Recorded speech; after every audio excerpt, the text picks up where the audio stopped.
I'm going to start I with had a a hot fun take. time. Okay. I would like to start with a hot take. Okay. I think that right now,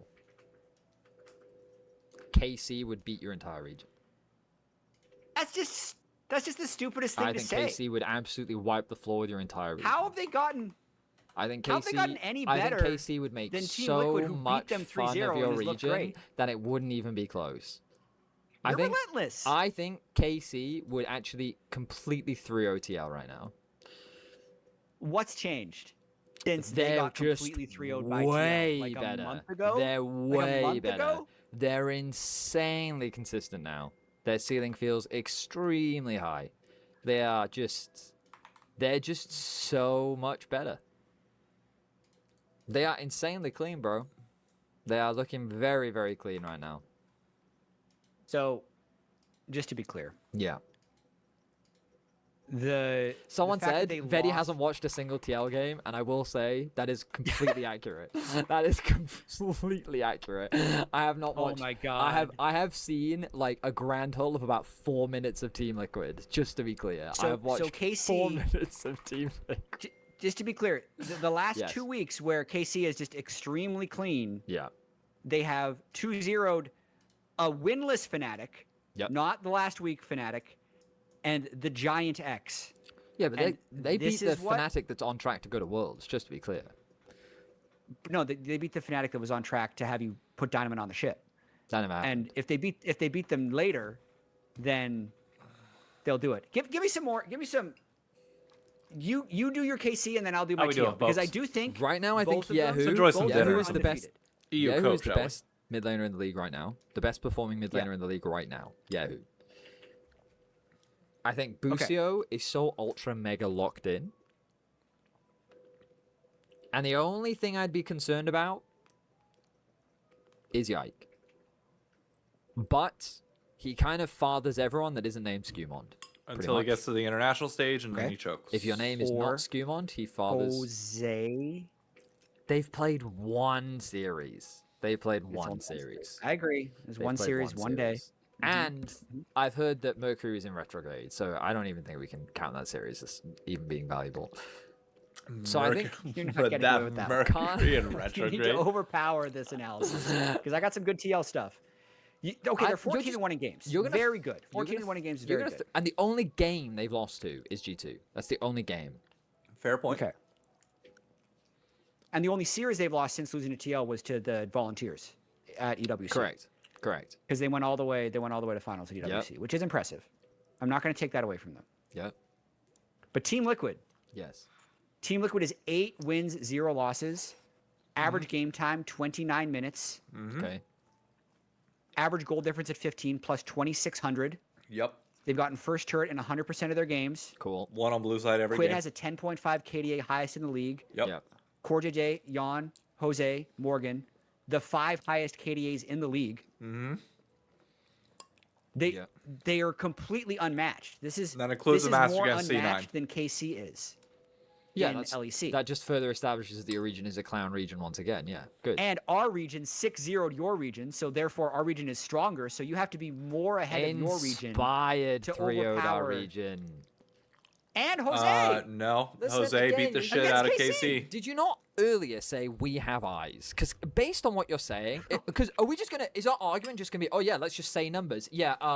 2937. Real numbers. So the goal 2900 difference at and 15 for KC 11.3. Yeah, there you go. is- I've just said a bunch of random numbers. Cool. Great. plus Congrats. 958. Like that's fine.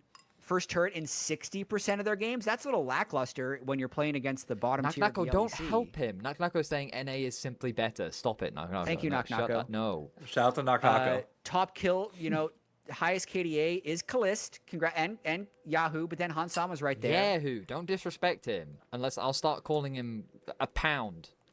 It's Okay, we need to get this once and It's for all. yeah. Okay, remove the K and then say his name. Yahoo. It's YEAHOO. Yay. Yahoo. Yahoo. Okay. Fine, Yahoo. That's all it is. I'm good. I just don't get to see much from internationally because he gets eliminated so fast. so I shut didn't the get any fuck up. practice. Shut the fuck up. Shut the fuck up. Shut the fuck up. Yeah, I never got to cast him. I didn't do playing, bro. you know? Okay, bro. You're gonna see them at Worlds, bro. You're gonna see them. Great rage bait by Jat. Just Well watch. done. Well played. I mean, we will see them at Worlds. They're going for sure. Yeah. I think it's really unlikely they miss top 3. But possible. Anyway, yeah, that's why I just thought it would be a fun topic to start. My whole point is that right now, KC is just dominating the league. They're looking really good. They don't really, like, G2, everyone kind of expected them to lose to Fnatic just because that's what G2 do. Let's see the LCS update. Yeah, Contracts in Game 3 walked up during a Nocturne ultimate, stole Baron. And then they won like 3 minutes. We're just going to watch in this Game for a 3. little bit while I So mean. it's like, what the hell, man? That's ridiculous. That's crazy. Then after That's we'll be good. crazy. But this was like a little Game of Throwsy. Game 1, Lion was super far ahead, like 5K. Rahel gets giga bounty stacked, wins that game.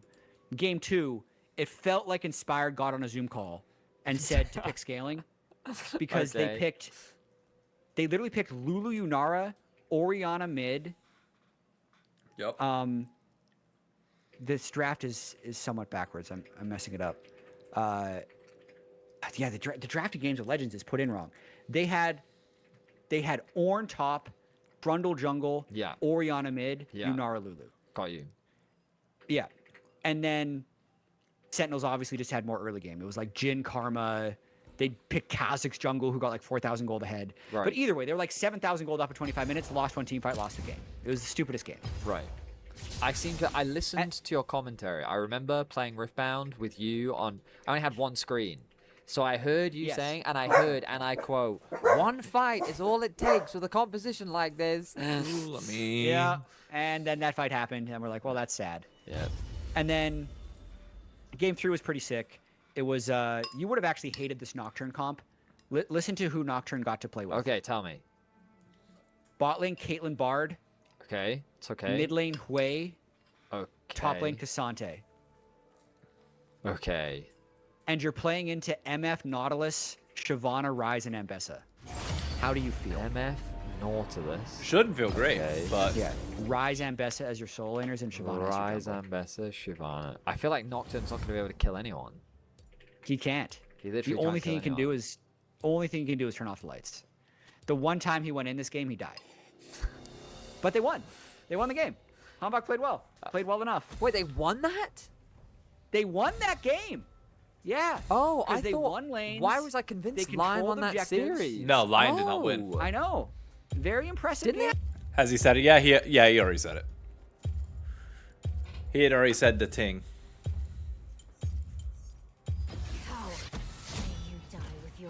Oh, we're going Caitlyn Lux, baby. Oh, we are so going Caitlyn Lux. What?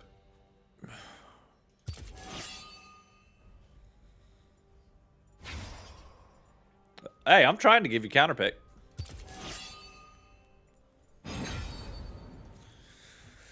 Trying to help you out. If I know what I'm going, I'm trying to give you the option. Have a For Lion Sentinels, player pull that on one the off. desk? Why? They had Lion player on pros. Maybe that's what I tuned into, because all I can tell you is I didn't watch the final game. I tuned back in, and I saw someone in a Lion jersey on my screen. So oh no, I thought, they did. They had Dokla on the desk. So we started to do. Oh, a there we few go. Experimenting. We're doing lose side interviews on the LCS now. Okay, sure. So sometimes we'll do a quick hit with the winner, and then we'll bring the loser to the desk, or we'll have the winner at the desk and we'll hold the loser back and do a loser side with them. Just So to hit I some more players. tuned into the stream to see a Lion player on the desk. I assumed Lion then won the series. And then I Yeah, was like, but they okay, had not. but Sentinels Nope, actually won. Sentinels Interesting. won. Well, that's a much and then- needed win then for Sentinels, isn't it? Kinda. Huge. Because I just Huge. looked at the standings. They're sitting at 2-2, which means that if they lost that, they would be at 1-3. Correct. And Shopify Rebellion of all teams is in Nah, Shopify is 3-1. easy schedule. 3-1. We got a fun year, man. I will tell you, I got top. the LEC equivalent of Roadshow into the rest. Oh, we got a treat. Yeah. We got a treat next week. We're flipping it around. Okay. We got the rest into Roadshow. So all the top teams, including Shopify, Team Liquid, Cloud9, Lion, Shopify, they're all off next week because they all need to play twice in Mexico City, where we're doing our Roadshow. Oh, sure. So next week we get double Dig, double DSG, Oh. double FlyQuest, double Sentinel. I see. Yeah. But that makes it a really big week for all these teams. Wait, but then how come... Because it's... Wait. I have Wait. questions. We decide in advance who goes to the roadshow, so the results don't actually matter. That's how we had in What do you mean Paris. the results don't matter? Well, what I mean is... Oh, no, they Paris, decided in advance. They decided in advance, and they just Shopify was chosen in advance. Yeah, bro. Yeah. Wasn't Yeah, bro. Shopify Who your, brought the like, pick? 7th place last split? They're 4th place now. What? 3-1. So it's actually just a coinky dink that you have It your is. actual top 4 going Hey, against what's up? Yeah. I see. Absolutely. Wow. Okay, that's crazy. Pretty cool. That's crazy lucky then. That's I mean, not that great. is- It's actually decent planning. Like Shopify, assuming they turn it around a little bit, which, you know, the default assumption was that they could.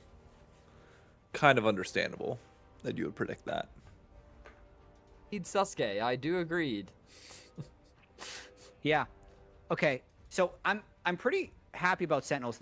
Impact is still troublesome. He lost Kled's side of Troublesome. Olaf Kled Okay. really badly.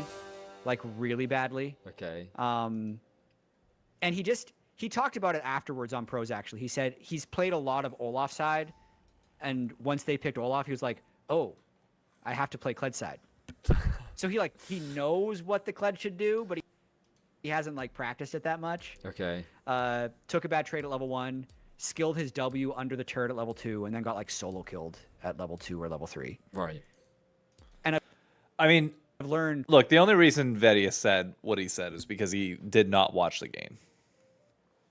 Like, he has not watched TL in any capacity. We won our first LBLCS game 2-1. Hey, there we go. There we go. That first win coming a lot quicker than the needlessly large rods did this past year.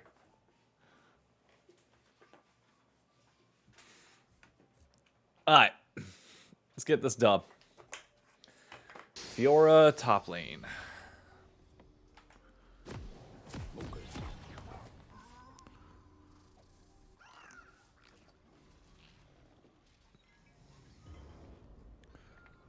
Sharp blade, sharp mind.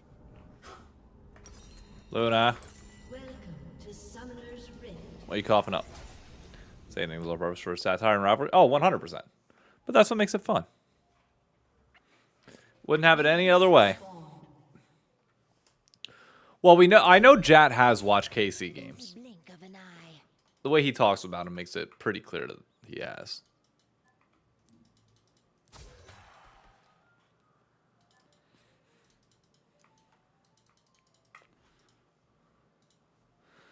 I've not played top lane in a bit, so this could go really good or really bad. I have no equal.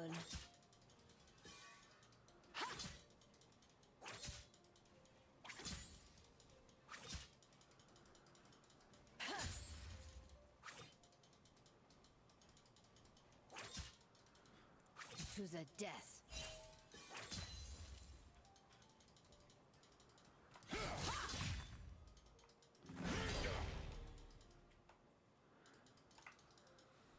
Alright, we got it pushed in, which I have a feeling is going to be the case for Is this supposed a to lot be of this lane. challenge?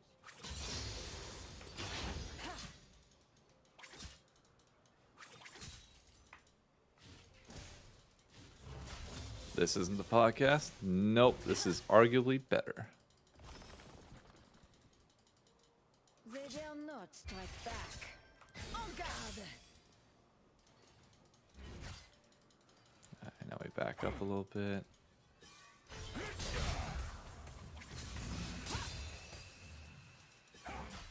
There we go. Such Holy minion block, Jesus.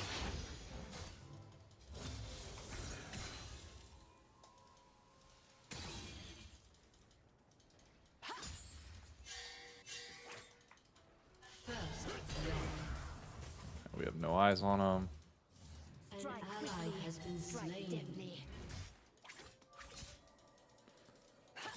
Alright, he's popping a pot. Which, interesting.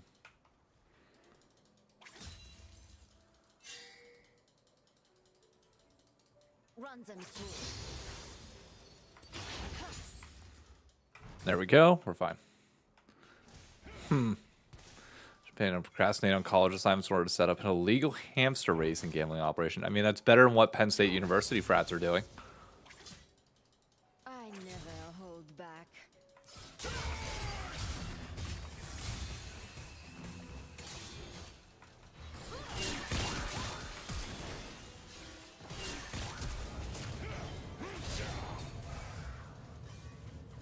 Others try. I succeed.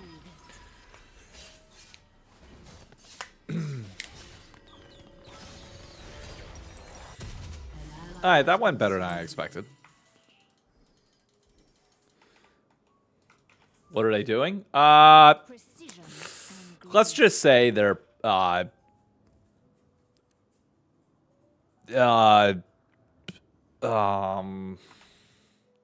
do I explain this in monetizable terms? I don't think I can really. prepare to die.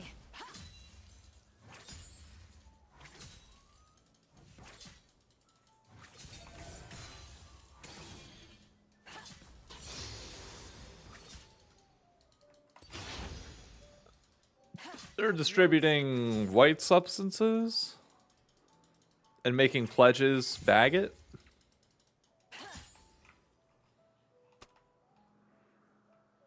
Your Q auto targets lowest minions. Now I know. Good to know.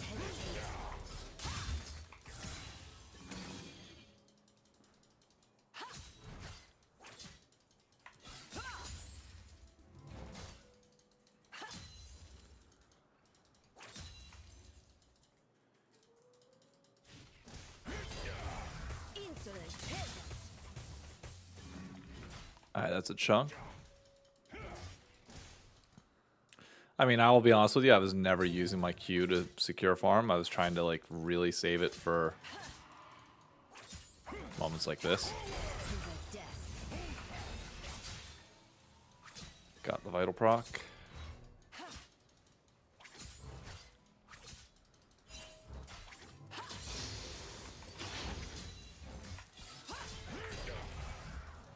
Sharp blade, sharp mind. There we go. Situation where under tower. Got it.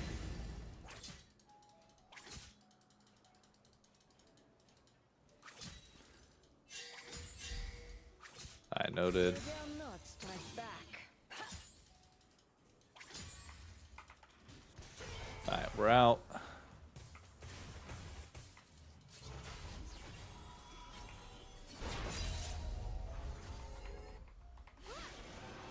In the blink of an eye.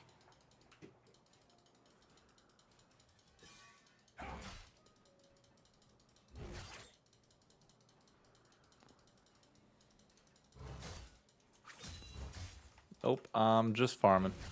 I have no equal. I'm just farming. I'm chilling. Why didn't you go for that, Chud? Cause didn't really feel like it.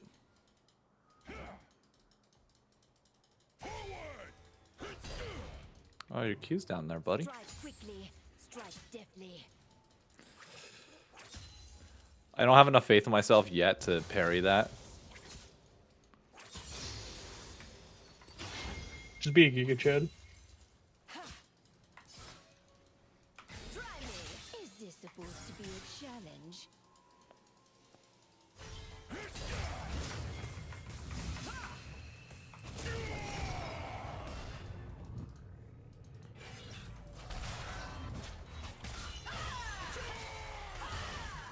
Such unrefined. And the best part is I didn't even use my ult, so now I have it for whenever he comes back. If I could actually secure my CS. Oh my god, two of them. We David. ain't gonna talk about it, okay? I feel like I'm talking about it. Others try. I succeed. Alright, wave state's not great, but it's fine. You're Fiora with Tiamat now. It doesn't Yep. matter. I, You don't care about lane state. I push wave 24/7 now.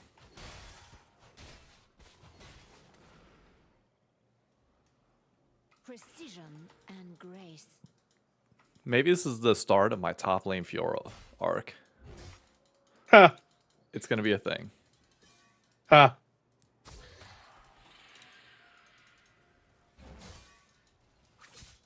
Run them through.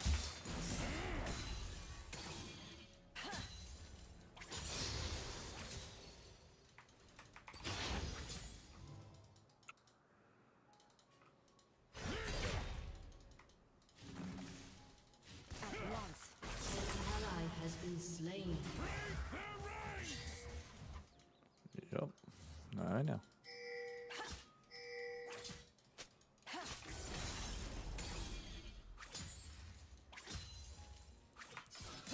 Do not hesitate. And we shove it in and we keep roaming. Or we keep faking like, oh, wait a minute, Syndra.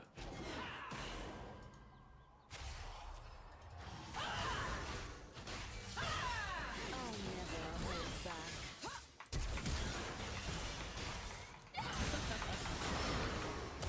Your move. Do look good, I guess. Slain an enemy. Prepare to die. An enemy has been slain. Damn, thought I had that.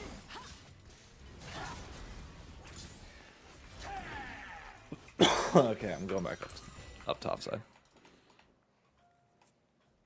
Insolent peasant.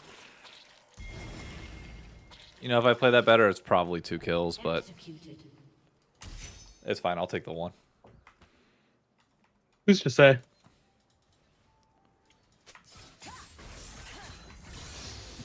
To the death.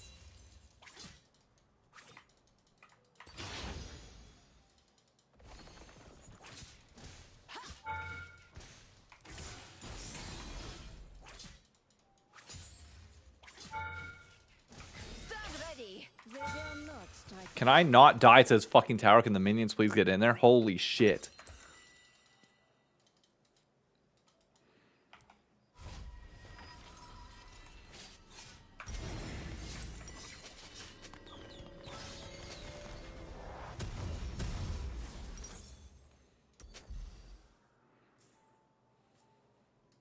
Sharp blade, sharp mind. You know what? No. Is that worth? Yeah, it's probably worth.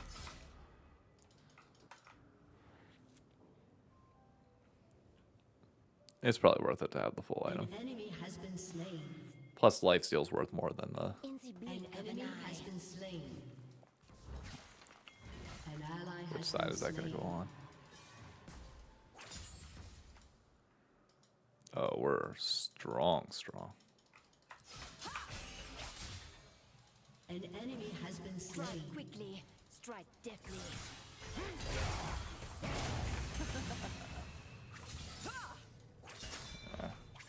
I misplayed that. That's bad on my part. Really bad on my part.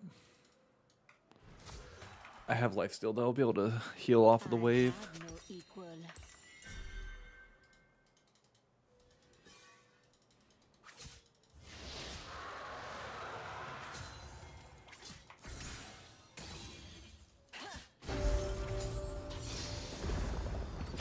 This is supposed to be a challenge. That's his W down. At least for a little bit. I can still heal up.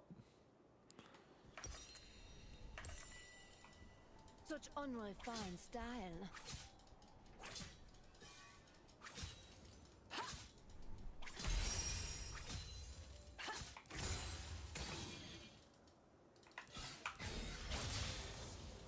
Yeah. Vital proc. Others try. I succeed.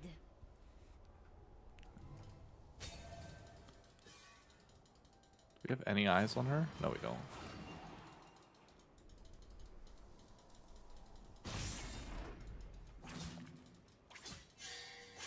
Run them through.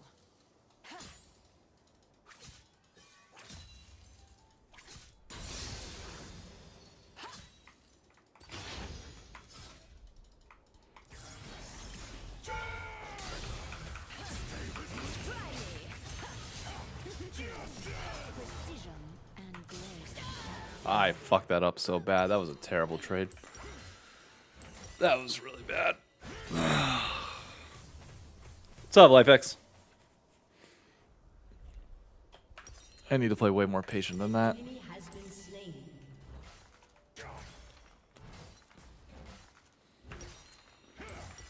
From Riot knowing you get Worlds end of September, I believe. Or like maybe begin, I don't know. September-ish. It's the only thing I know for certain. At once. Also, playing as Fiora hugging that wall is probably a bad idea. More that I think about it, because then you don't leave room for your vital procs. Hey, thank you, thank you. Do not hesitate.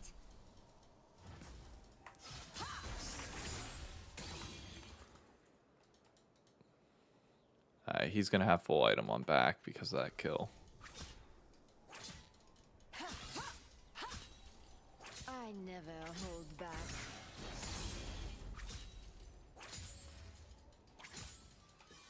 Yes, he does.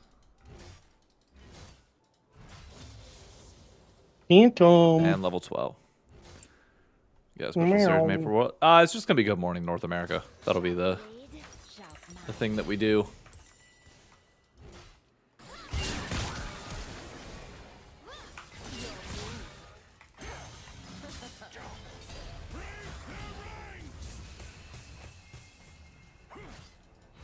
In the blink of an eye.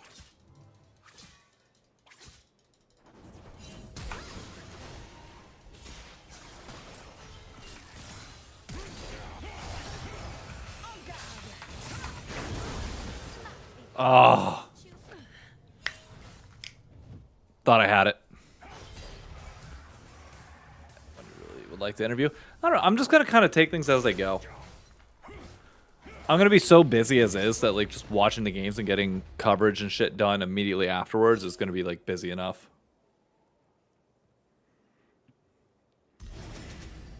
Can you speak into getting a? You realize that Shopify Rebellion did hire a positional coach for Zinni, right? It just got announced on Twitter earlier today. I have no equal. An enemy has been slain.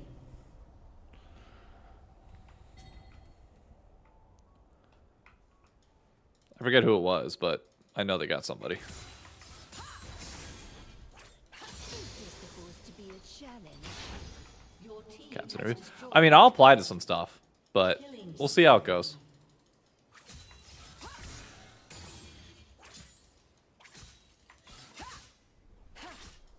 an ally has been slain. Such unrefined style. All right, Garen's over there.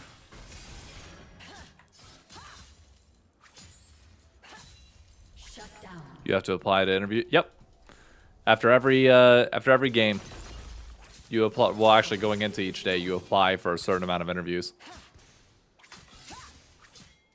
An enemy has been slain. Others try. I succeed.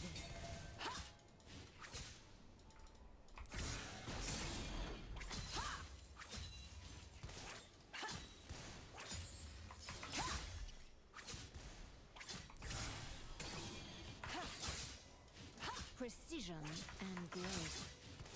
Your team has Go, and suddenly, Split Push Fiora is online and ready to go.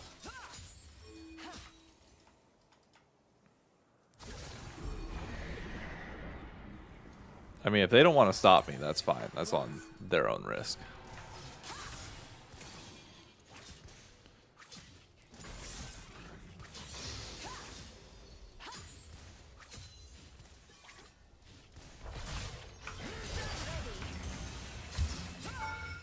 Do not hesitate. I see what item you went with. Okay. I see you, Garen.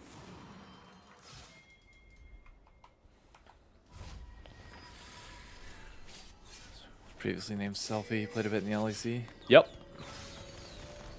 Got to the shot or the Shocks collab is #1 on the Shall mine. the list of things to do. an enemy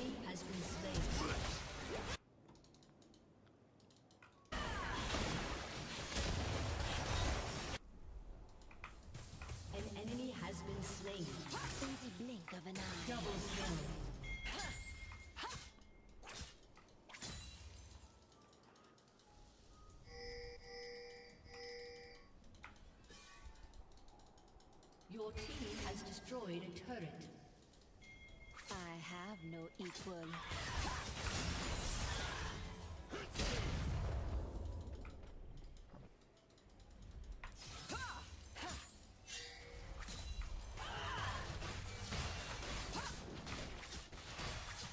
There we go. Prepare to die.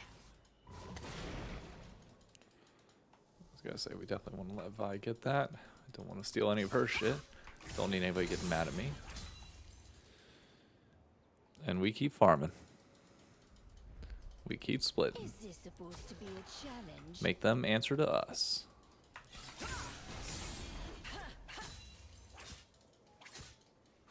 Alright, they are notably missing from the map. Could be possibly looking to chase something here.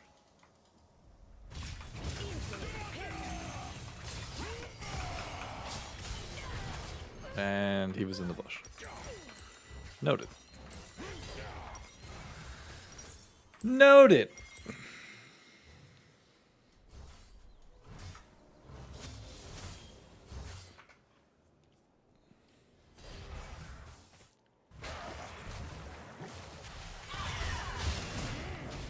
Oh, he dead. Yeah, you're gone, brother. You're gone.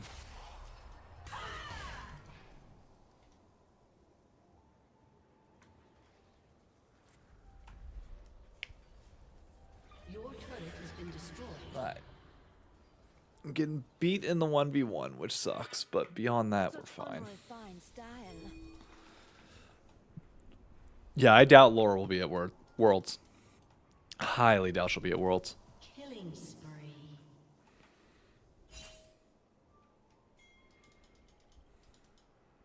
That's a fat, juicy wave up here. I succeed.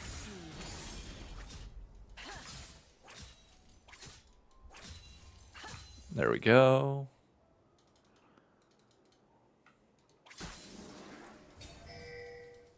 Alright, nothing up there. To the death.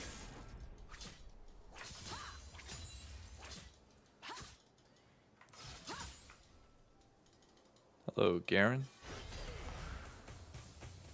Your team has destroyed a turret. I mean, if you guys just want to sit up here, you're welcome to be my guest. Precision and grace. But do that at your own peril.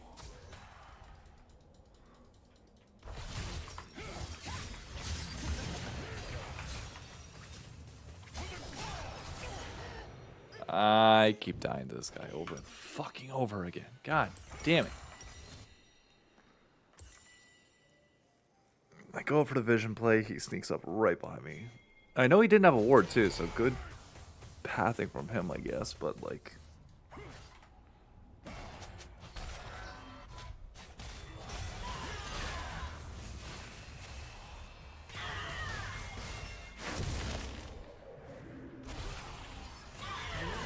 Well played. Well played.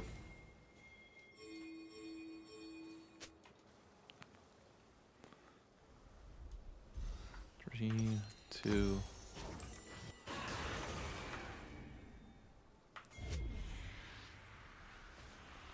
At once.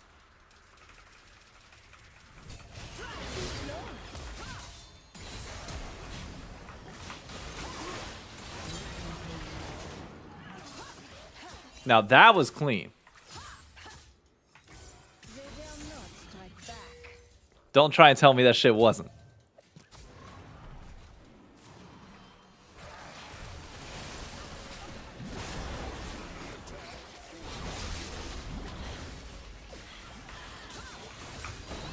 not hesitate. Your team has destroyed.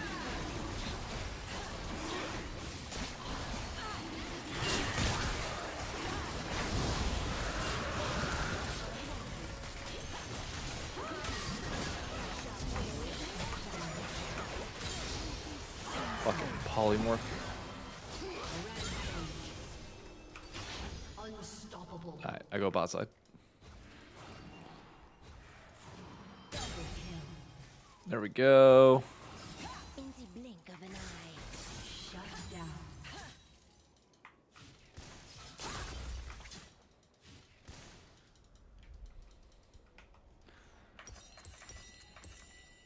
know I should probably back for this. I just want to shove out this wave quick. Strike deftly. You know what? I could probably get this full tower.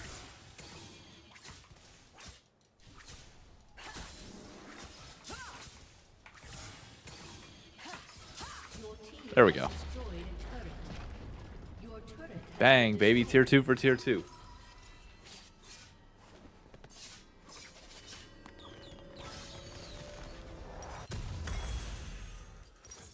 Let's go Death Dance, baby. Come on. Now we shove this shit out and we make their life a living hell.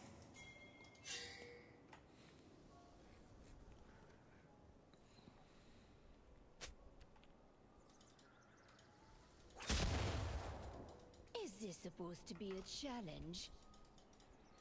He did go Phantom Dancer, so he can wipe us pretty quick. You getting that Caps Triskin? Oh, yeah. 100%.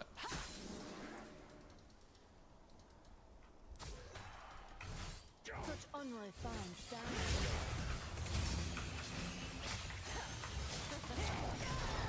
Bro, he wipes me so fast. Holy shit.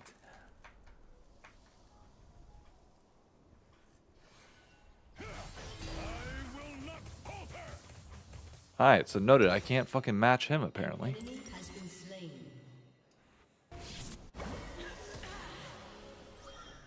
God damn.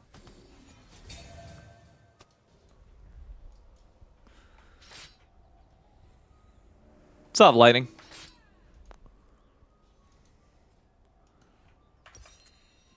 God. Alright. That silence fucking sucks.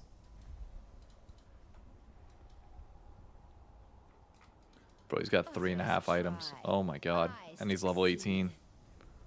Oh my god. It's worth a like, agreed. Yeah, had to. With how Vedius be yapping as of late, had to. Precision and grace.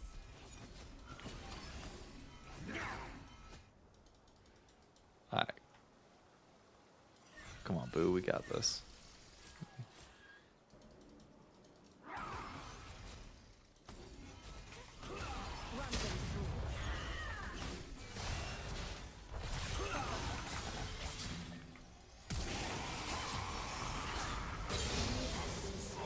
There we go.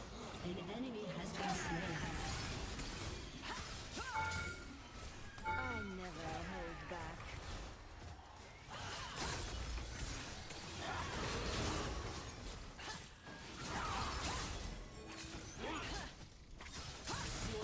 Has destroyed a turret. Your team has destroyed an inhibitor. Your team has destroyed a turret. Alright, there's that. We grab mid wave now too. Destroyed an inhibitor. Bro, I don't know if they can stop us. I mean, we might be able to end this game right here. Has destroyed a turret. That's one tower.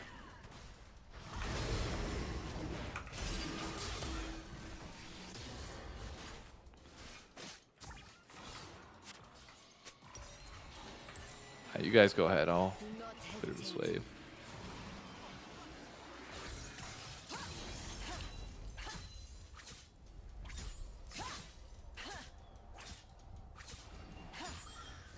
There we go.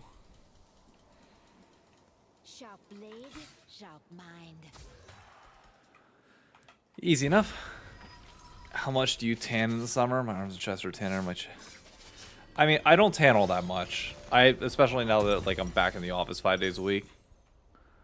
It's very difficult to find that time. Blink of an eye. But when I was work from home, I'd spend my lunch break outside tanning. Try and get an hour a day in. Please tell me. Oh, that has to be Cinder.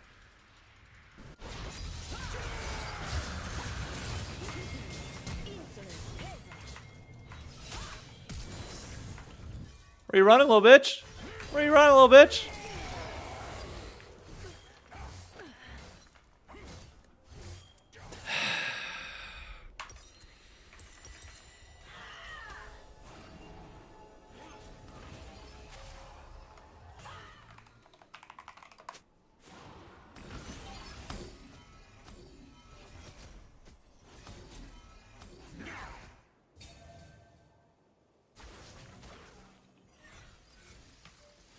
Turns out I was level 19 Garen.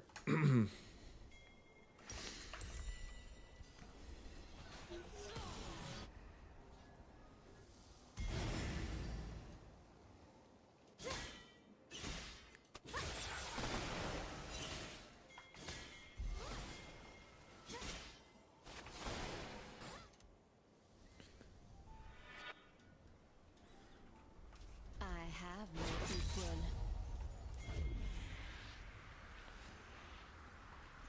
And they just get Baron for free. I'll push bot side.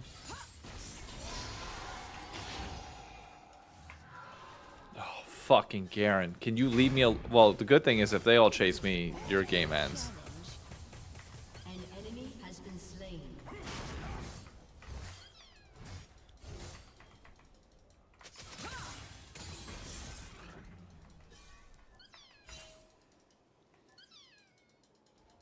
To the death.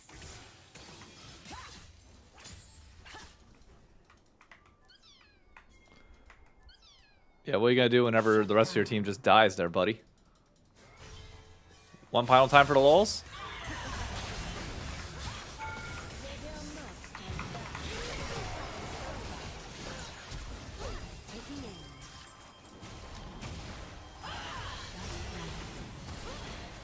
An enemy has been slain. Your team has destroyed a turret. Calibrating shut down.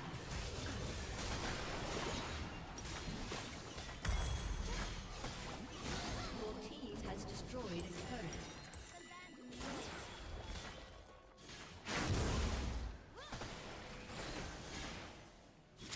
Fucking Caitlyn, man. Aced. That shit was mine too.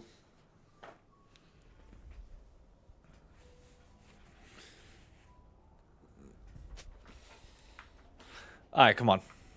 Let's end the game. We've had one inhibitor down for them for God knows how long. Such unrefined style. I'm going bot side. The rest can push top. He is level 20, which is a little bit terrifying, but...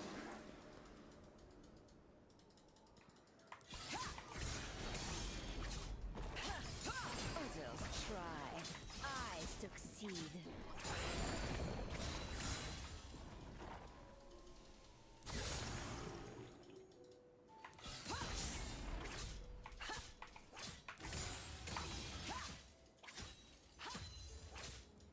Precision. There we and go. grace. Garen could be in this bush. There he is.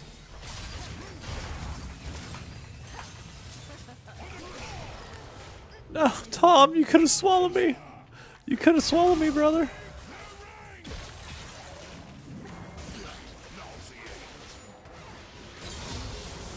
Lol. Lol. Beat by a level 14 support. Get cooked.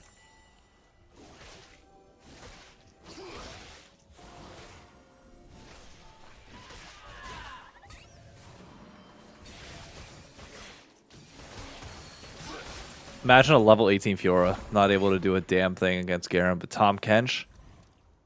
Ew. Nasty.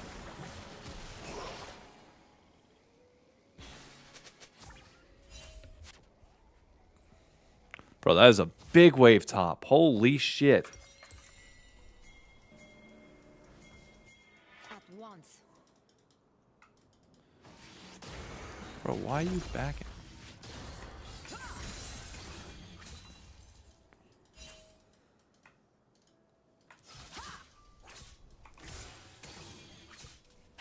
Strike quickly. An enemy has been slain.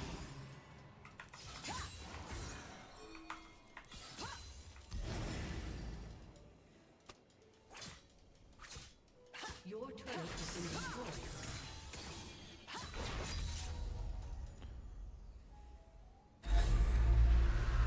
Hey, there we go. Runs and swoop.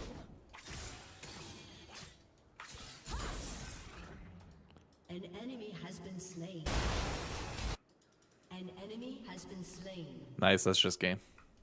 An ally has been slain. I'm glad I could contribute to this game. Enemy has been slain. I'm glad I could contribute a lot. Definitely earned that win. Your team has destroyed an inhibitor. Aced. Do not hesitate. Your team has destroyed a turret. Your team has destroyed an inhibitor. Your team has destroyed an inhibitor. Your team has destroyed a turret. My Fiora wins the game. It definitely did a lot. It was 100% the reason why we won. From the Kled players that the tech on Kled is to not skill your W, so that when you get dismounted, you can skill it and hop right back on. But like he didn't do that. I see. So it's like a really important part in the early laning phase. So messed that up. But they won that game, so it's fine. And here's And a we keep crazy going. stat, by the way, that I had my stats guy Leo the Chosen pull in the games. I heard Because that. Shout out to Impact Leo. went down. He was down more than 30 You CS asked at Azael 15 minutes. specifically to fudge the numbers. You were talking to him specifically Yeah. about, I'm not interested in what the stats actually say. I want stats that curtail to my narrative. When then I just got exactly what I asked for, and they didn't. He anti-cherry picked me, which was quite rude. In games where Impact is down 30 CS at 15, Yeah. he has Yo, a did you guys see 62% this win rate announcement? in the LCS? What? Do you know what his career win rate is? Overall? Overall impact? Yeah, It's probably like 59% or something. that's exactly right. That's crazy. But did you look that up? I have see it in eyes your and a brain. glasses. The No, Games I of didn't Legends look it game. up. Sir, I don't think you understand this, but I'm actually relatively good at my job. Relatively. I am not Cadril, I will admit, but on occasion, I do have pretty impressive moments. I am a multi-time World Age range Finals of coworkers? All around the same age. At least within like my position, all around the same age.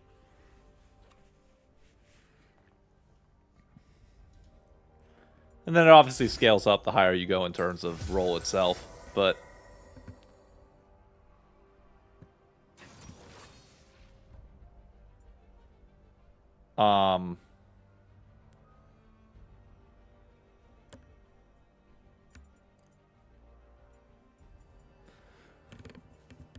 like yeah. For manager level, yeah.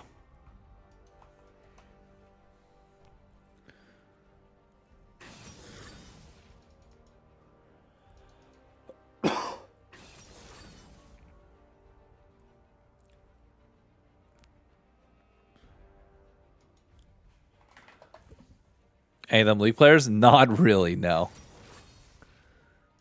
Definitely not really.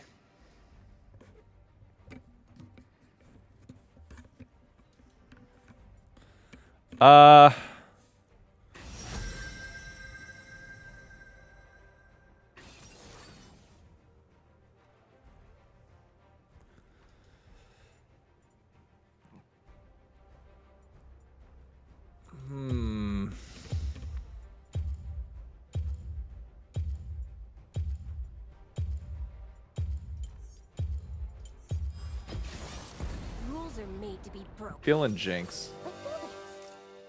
Or people. Because we have the Thresh, I'm feeling Jinx. Typical sports people is my guess, not just nerds. Yeah, definitely more typical sports people. But it's fun to be the guy that, you know, knows the esports stuff. Brings a unique taste to it.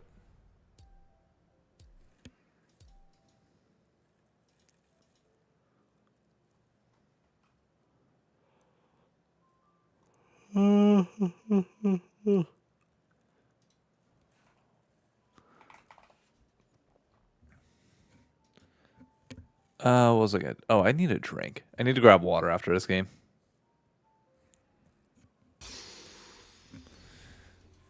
Alright. Well, we were 2-0 after the last lane. So, there's that. I'm trying to care. Just can't.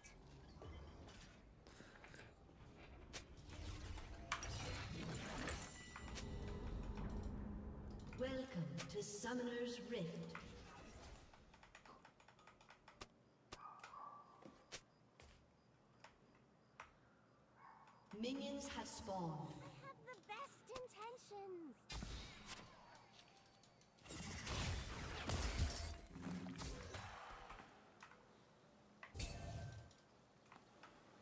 There's the 5 gold.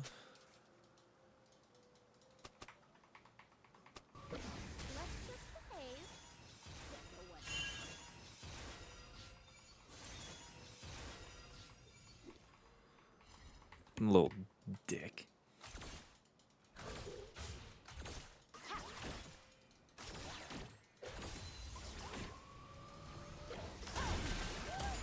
Stop.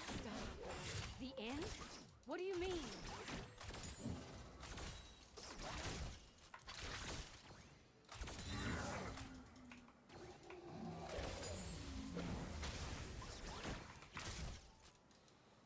Whatever. Golf? Oh my god, yeah. Literally everybody golfs. In fact, more people probably golf at the NFL than any other job that I think I've ever worked.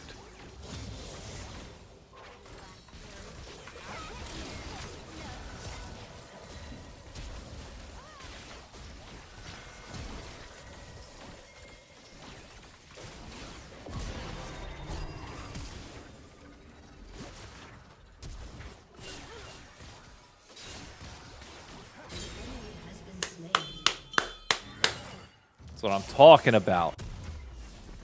I think the last holiday party was golf related, if I'm not mistaken.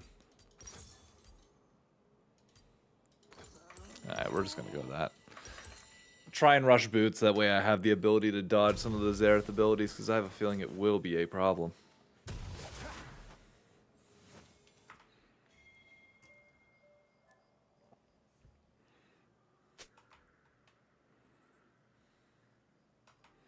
Wait, I'm thinking. How do people do this?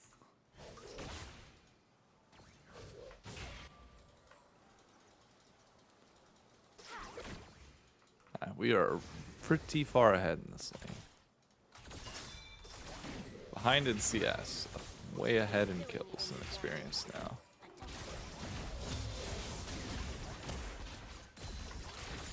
An enemy has been slain. An ally has been slain. Mine's on cooldown for 16 seconds. Jinx? Oh, nice. Stands for Jinx. We'll try and clear it out after this wave. I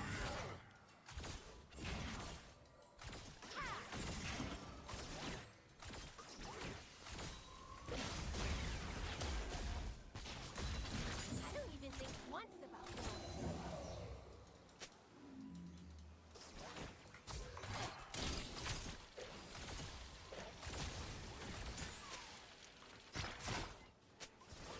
that. Alright, there we go.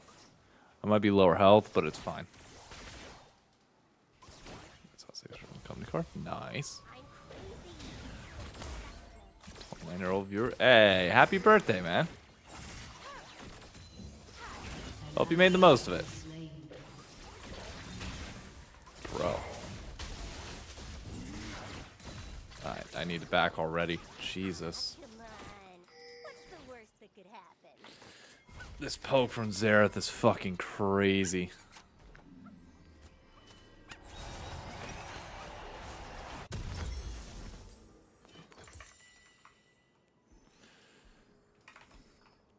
Is it still Hex Optic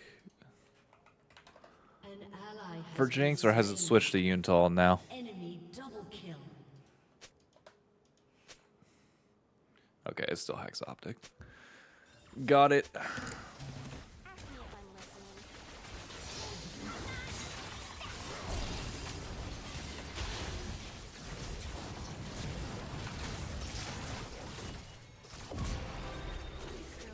You have slain an enemy.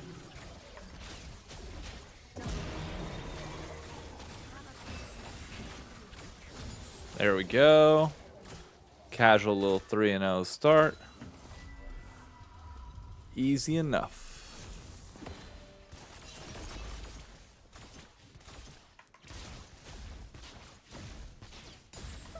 Reasons.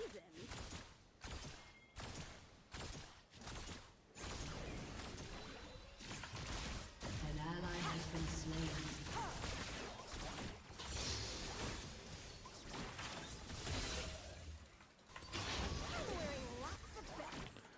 That's enough for pickaxe too, which is a pretty good buy. And we have boots for the movement speed, which means we're able to just absolutely shred this.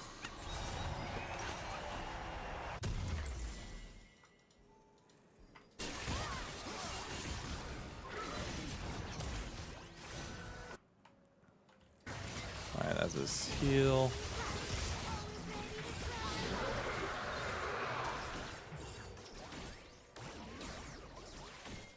An enemy has been slain.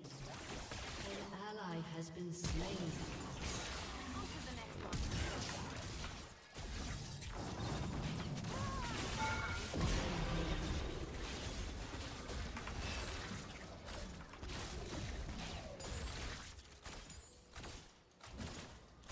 Easy. That's a 4th kill.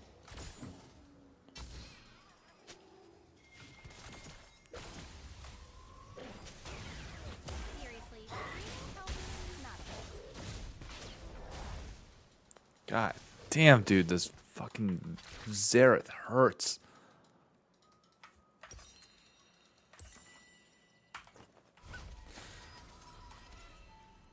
Historically, who will win in a best of 5 today? Like, genuinely, it would be Team Liquid. We'd blow them out of the water. It wouldn't even be close.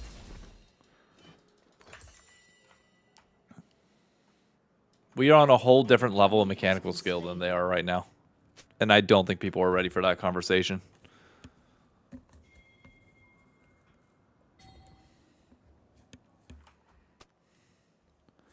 Bro, I need to hit level 6.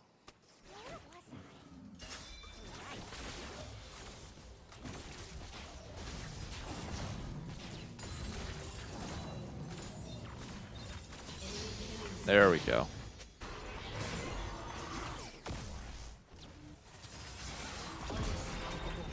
Bang.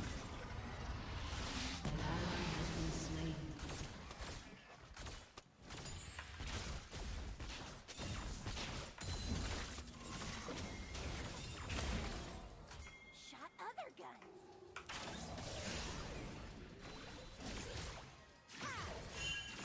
Yeah, I don't really think there's anything we can do here, unfortunately. We just save for the next wave and then pray for the best.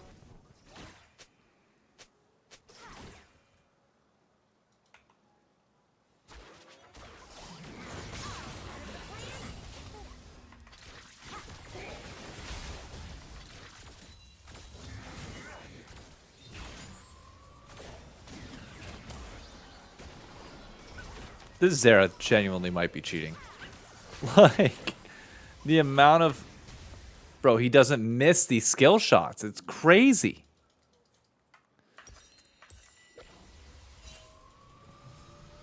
I'm trying to care. Just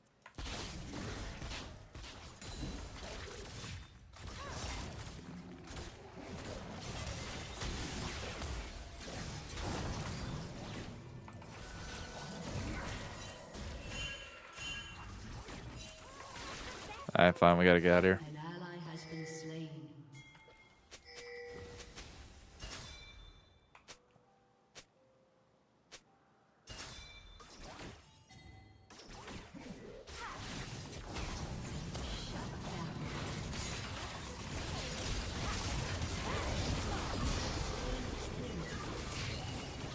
Bro, I'm telling you, the Xerath is hacking. The crazy amount of skill shots that he is hitting right now is fucking nuts. An ally has been slain. whatever. Let's just start An ally has been slain. Can TL beat Lion right now? Yeah. Right now? Yeah. With Inspired back for a full month, different story. And we'll see. But for right now, yes, is absolutely the answer. An ally has been slain.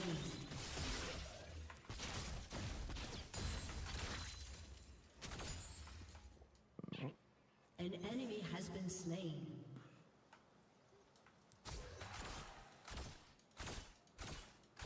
You're not laughing.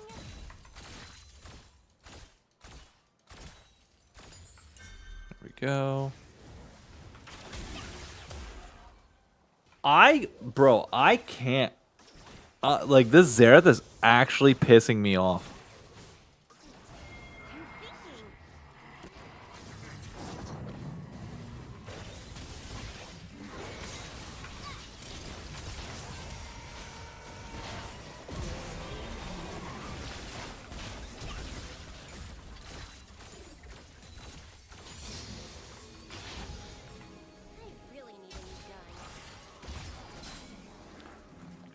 Like, he's all skill check on abilities, but no macro sense whatsoever.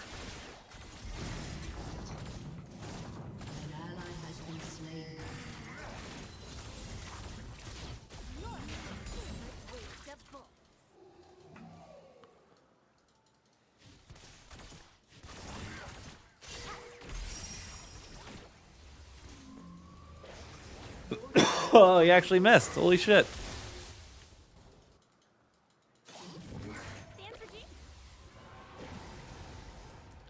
Oh, now he's like 0-2. The hands are falling off. Oh, that's not good.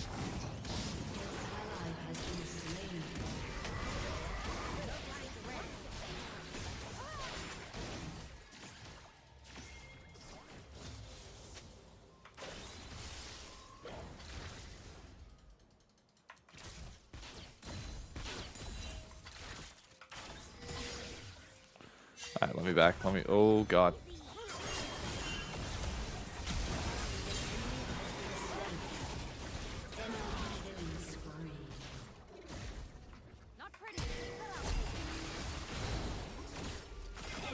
Little overzealous on my part.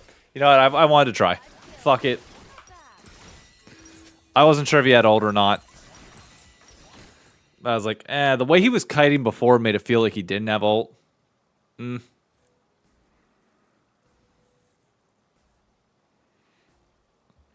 It just felt like if he had ult, he was going to use it earlier in that fight to get behind me. But when he didn't, I was like, okay, well, maybe I got this then.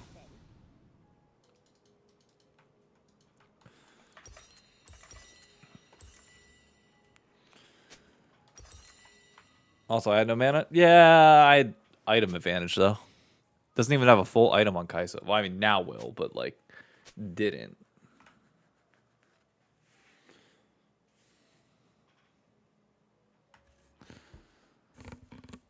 Alright, come on.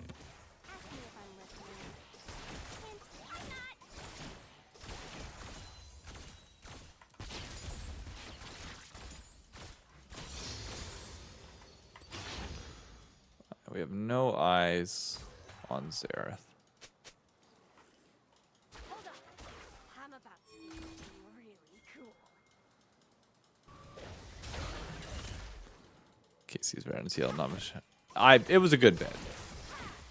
I gotta give credit for a good bit. Whenever you see one. And that was pretty good. That still hits from that far away.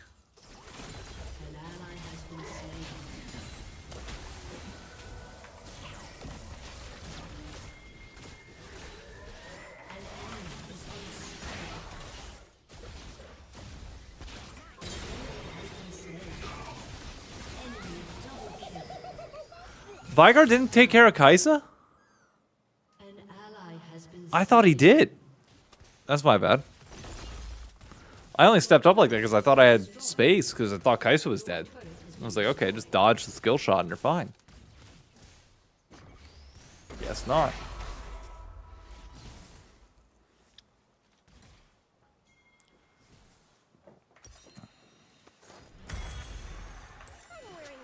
Alright, I'm going mid.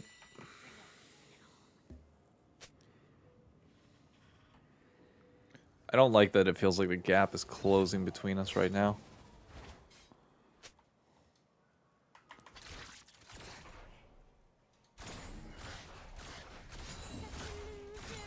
Always ready to cry.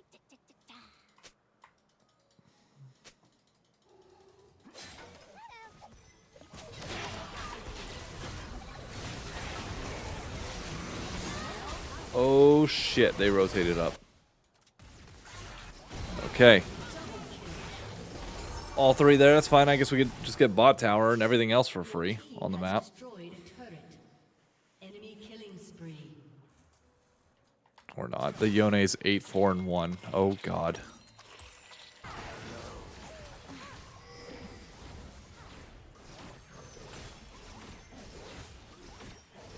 Your turret has been destroyed. That didn't hit anybody. That's crazy.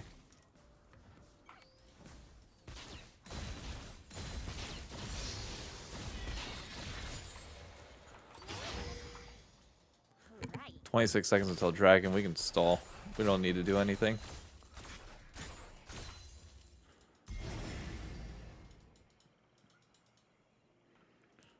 We do not have to fight that, folks.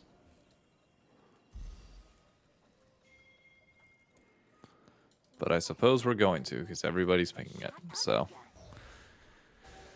Alright, here we go.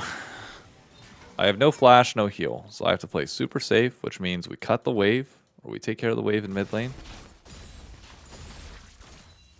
And then we rotate down, see if we can get the cleanup fight. Part of the plan. But we need a reset.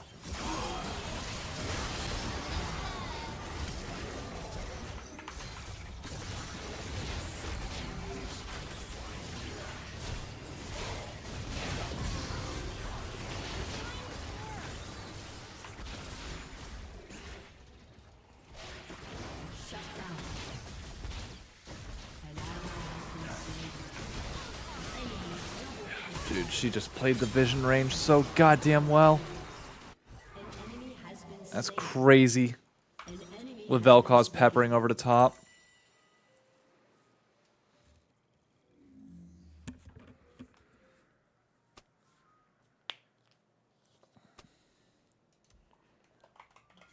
Lose.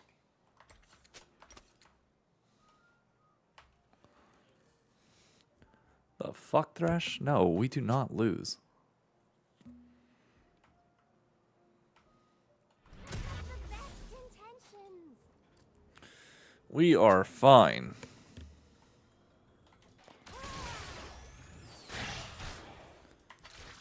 Bushwick, any ref? I mean, I don't get out to Bushwick in Brooklyn very often, I'll be honest with you. So I don't really have many good recommendations out there. Your turret has been destroyed.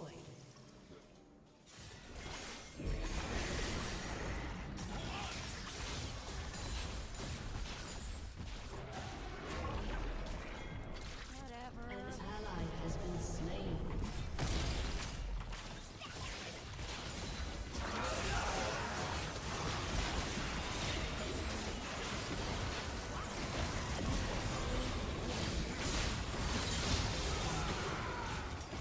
Tell me more about how the game is lost, Thresh. Tell me more.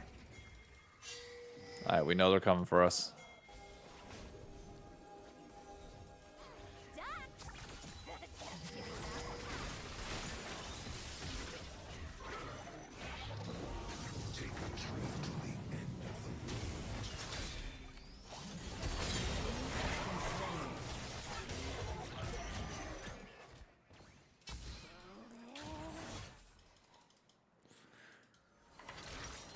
See, we're fine.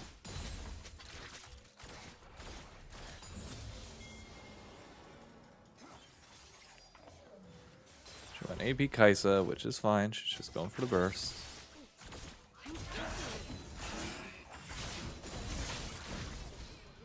It'd be really nice if you would let me get these.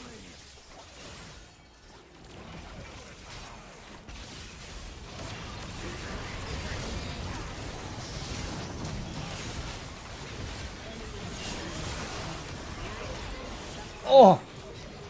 One auto away. One auto away. Oh. If I get that auto, we get the reset, and oh, this game's over.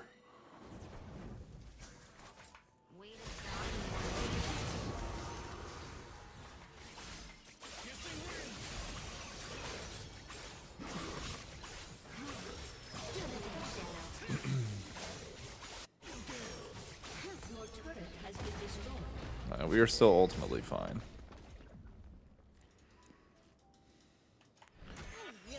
I've got 3 items. I've got IE. I absolutely take over these fights.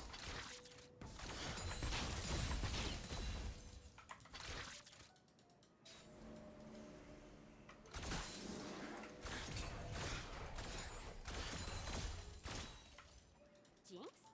Stands for Jinx.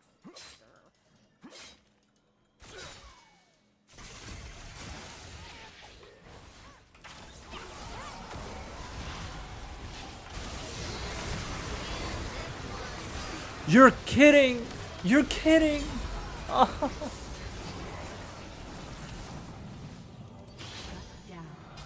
Oh, the fucking Vex! An ally has been slain.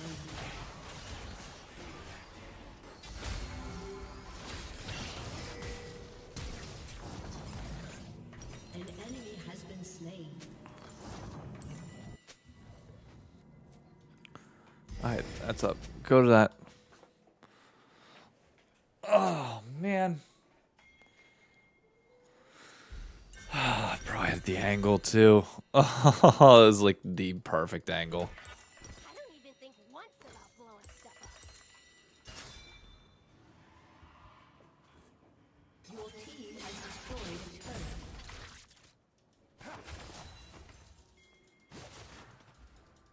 Alright, we gotta shove out this wave. An ally has been slain. No, Thresh, no, please.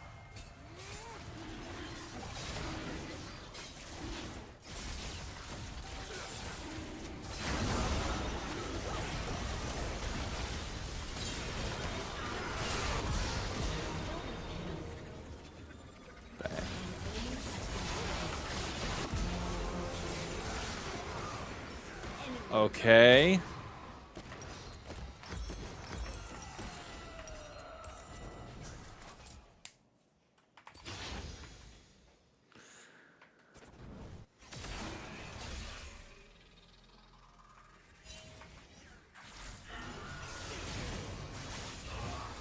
Oh, yee. Yee, what was that?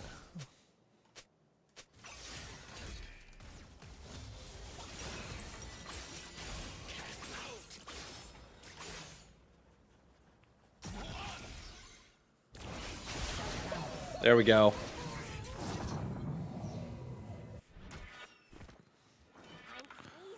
I'm going bot. Grab the wave. I need 750, then I have full 4 items. That's full crit, and then I can finally get like Bloodthirster and GA, which will help me live forever.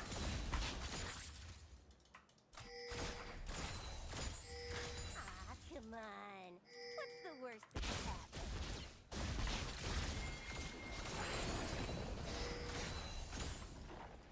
Alright, let me get this wave. Please don't fight. Please don't fight.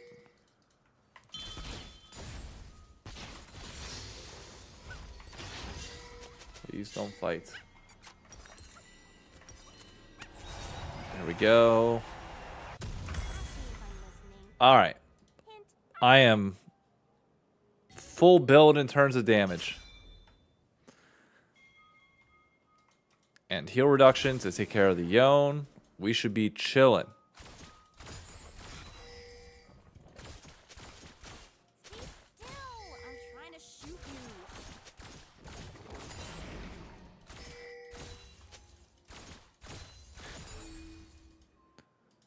Alright, we've got top wave pushing. Hold on. I'm about to say something really cool.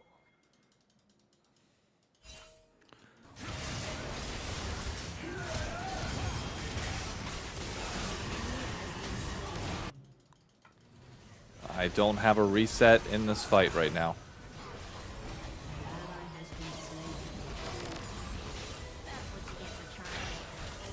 Ugh. These reasons. Brother, you went in so early.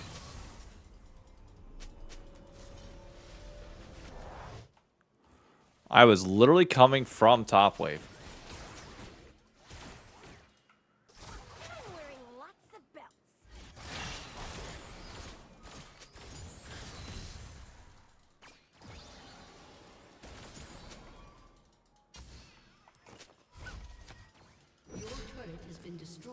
Yee, shut the fuck up, bro. I swear to God.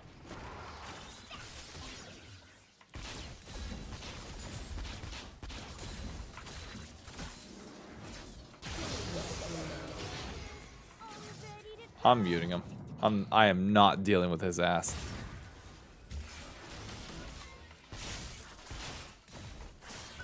Brother, I have gotten one shot too many times this game for me to sit here and listen to somebody be like, just dance, auto attack more. Crazy.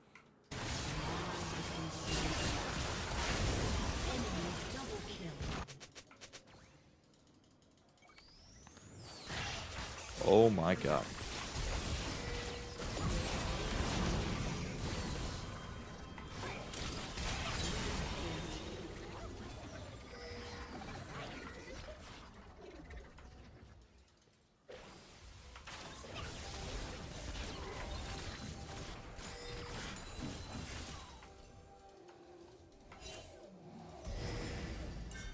We have no idea where any of them are. What if I had a gun that shot other guns? Alright, we push down mid. We don't... Okay, nice. Got Valkaz. Perfect.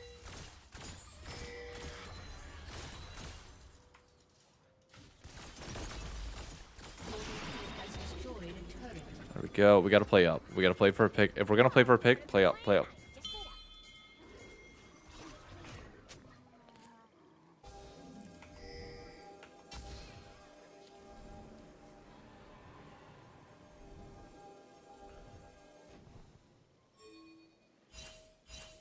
Talon should be able to get that for free.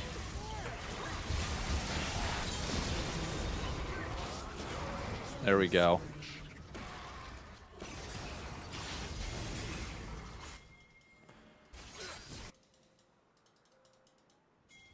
Oh, Yone's going for a steal. Really?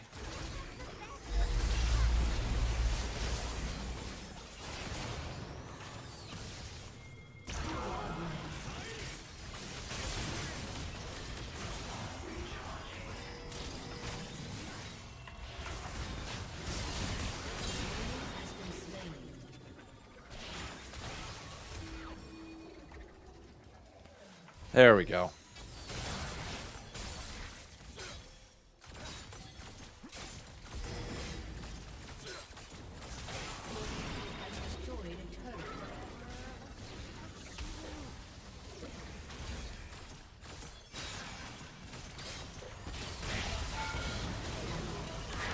Holy fuck. My entire health bar gone like that.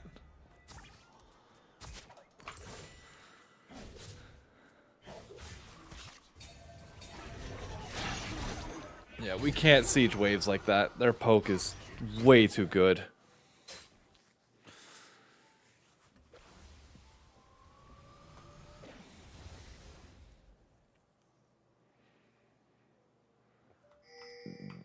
Alright, let's get him this time.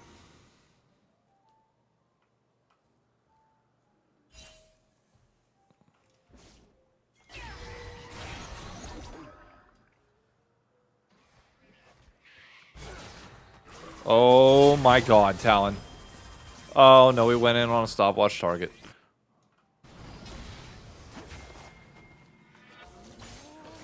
I am coming up. That's an ambitious TP.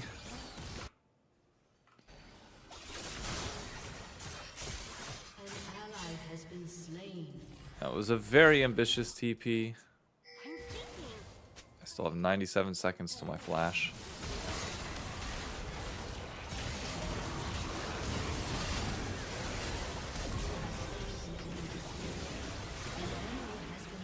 Holy shit.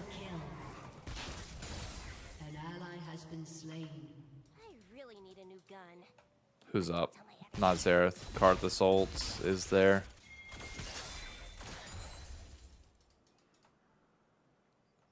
Karthus could still be a problem.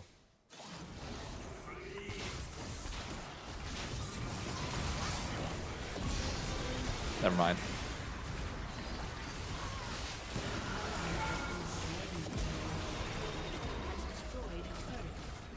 Double kill. Your team has destroyed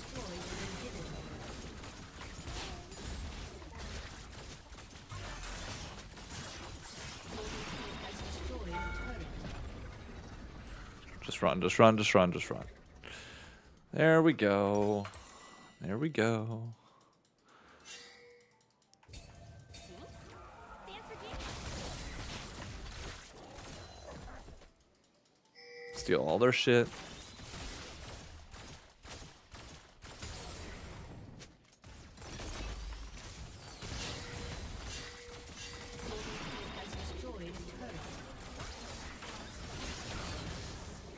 There we go.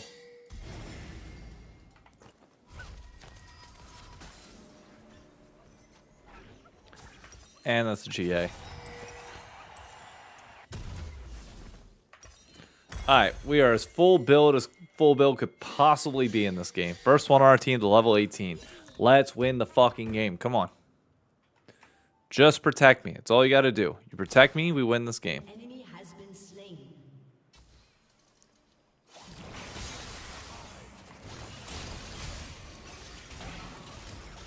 Come on back, brother.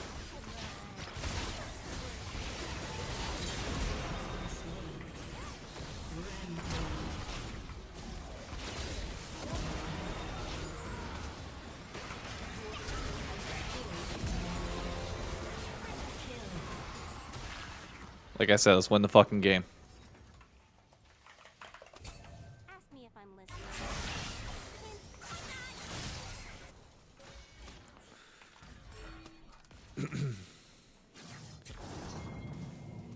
Yeah, sure. Let's call it a workout. Sure.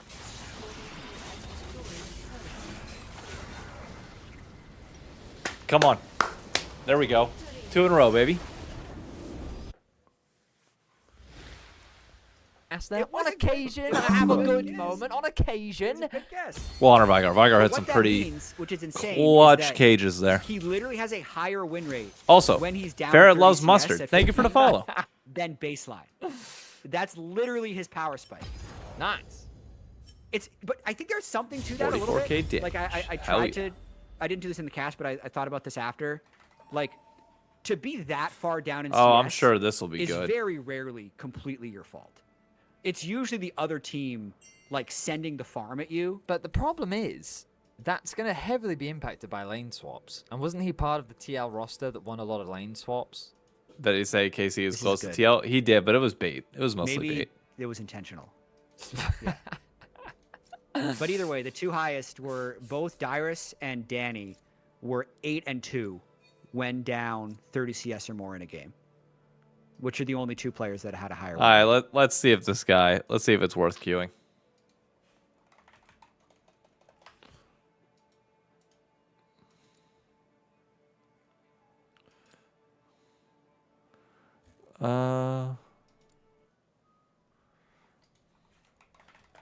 Show with it being on stream.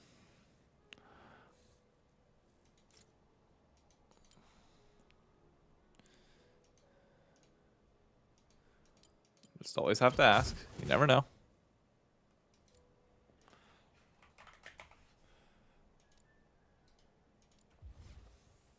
Sure. Come on in. We'll duo. Fuck it.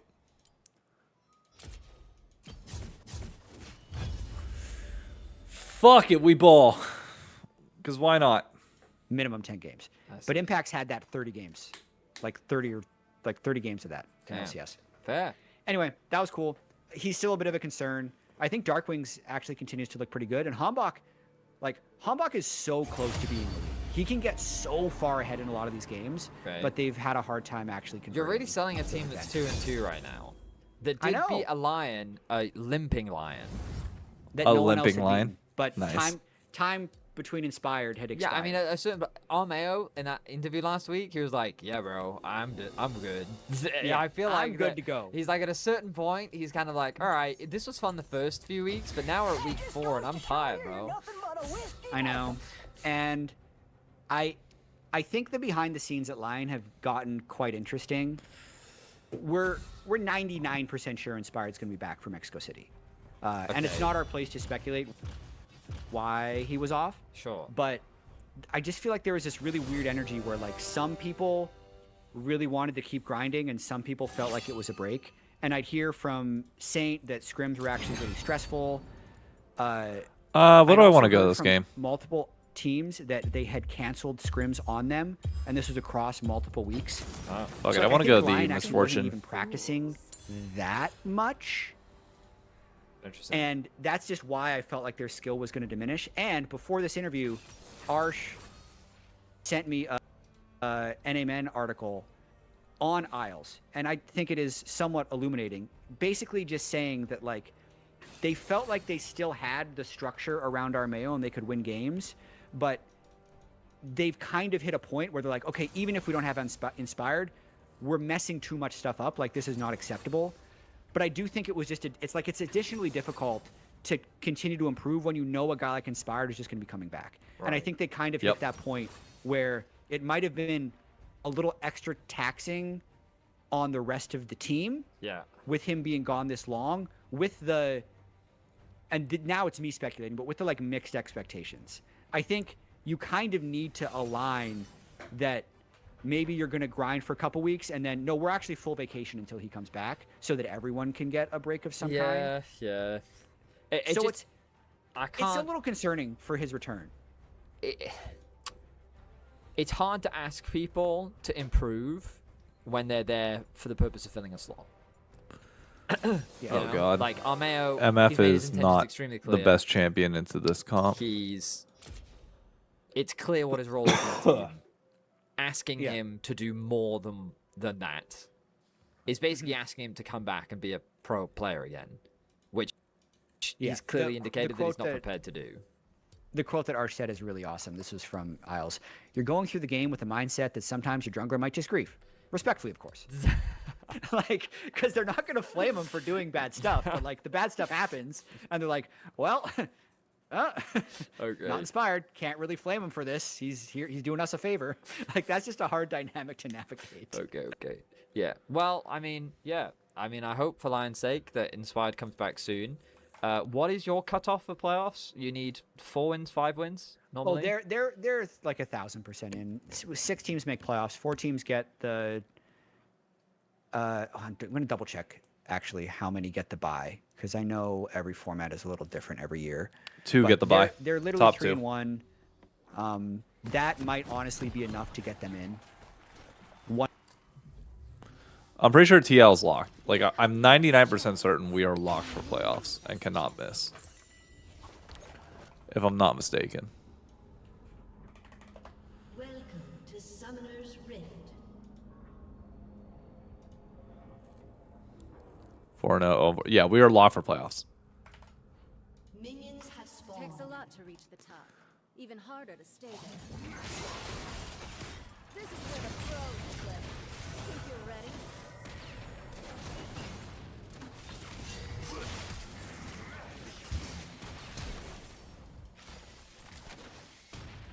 Bro, level. God dang, level 1. Oh my god, bro. As they should be. Yeah, so correct me if I'm wrong. We are locked for playoffs.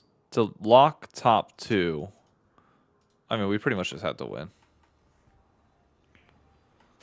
We'll be fine. Nothing to prove, nothing to lose.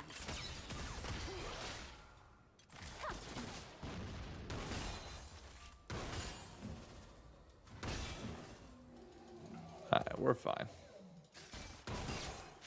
Try and keep up, champ.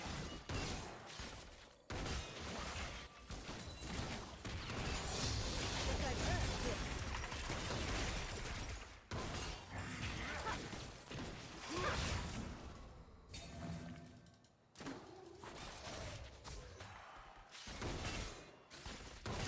I want to keep this pushed in on them. For us, these aren't Last thing we need is Tom Kench stepping up and fucking us. Oh my god, I missed the cannon. Oh my god.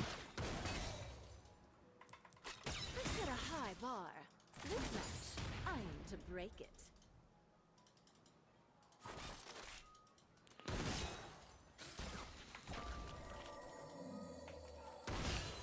go.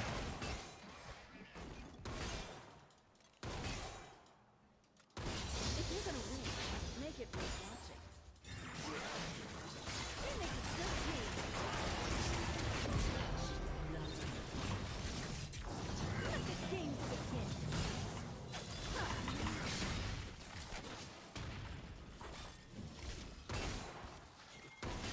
There we go.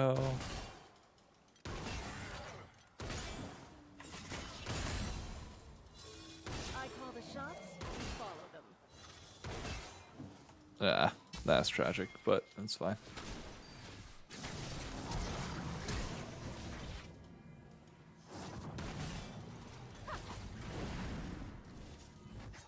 An enemy has been slain. I got it back on that.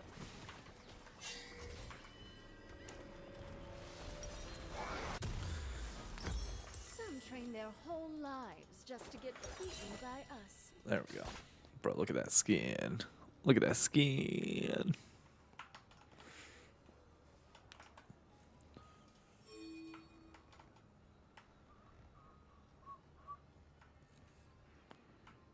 Haven't met a shot as good as you yet. Doubt I ever will. Leave him in my wake. Alright, now we just wait.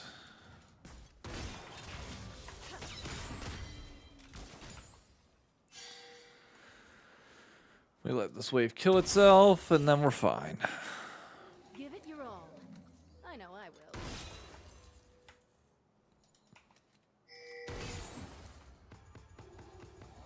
An ally has been slain.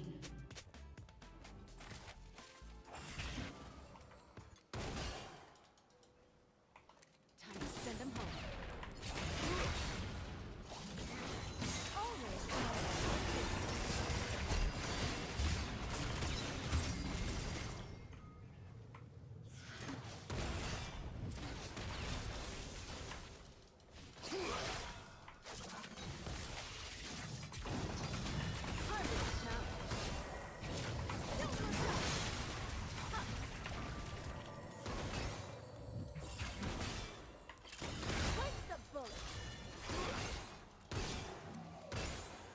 Close, but riches, medals. yeah, I know. I canceled the auto. I know. Trust me, I know.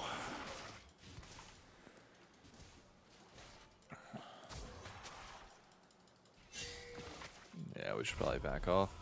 You're right, Thresh. You're right. That's my duo. Myself. For my enemies, not so much.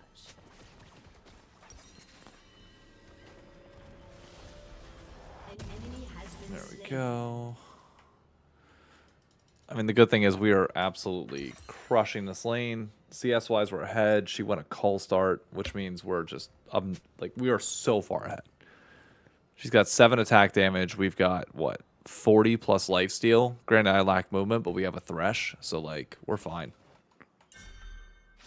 What's louder than gunfire? Thunderous applause.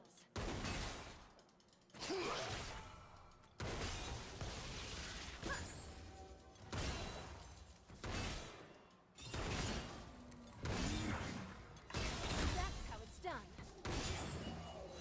My skill, your support. There we go. We're fine.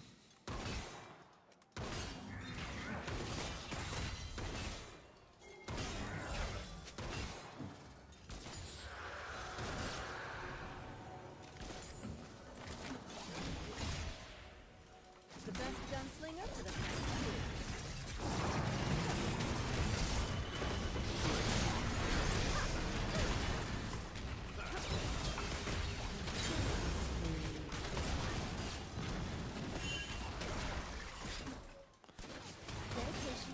How many times am I going to cancel autos? Like, that's multiple times it's happened now in these last 2 fights. Crowd's been waiting. That's tragic.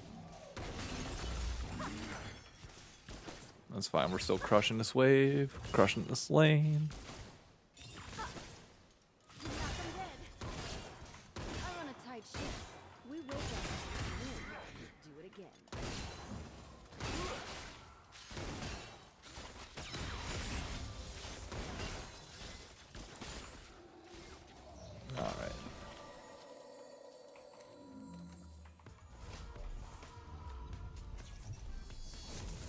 As I'll stay in lane, there's no point to me backing. Has been slain. Let's show him how it's done. I've got lifesteal, I'm full health, there's no reason for me to leave. Nasus being 2-0 is a bit of a fucking problem, though. Trying doesn't get you trophies. Rampage.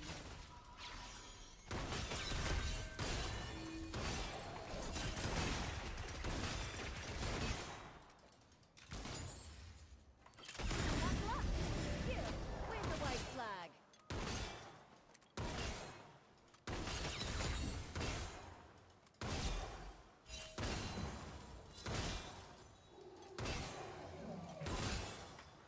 Alright, we shove this in, we get a plate. Another trophy in my sights.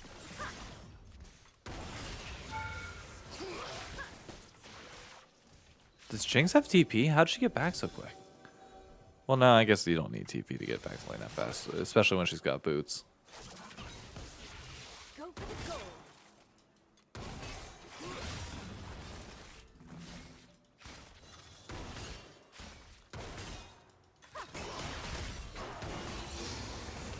Stand by your captain.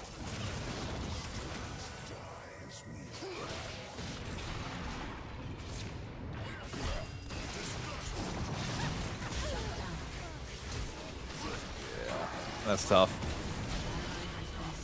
That's tough. Only so much you can do. At least Yone's dead. There we go. Not worth it in a 2-for-1, but it's fine. We'll make it work. Now we're even in plates, even in kills. I'm a little bit ahead in CS, but what can you do?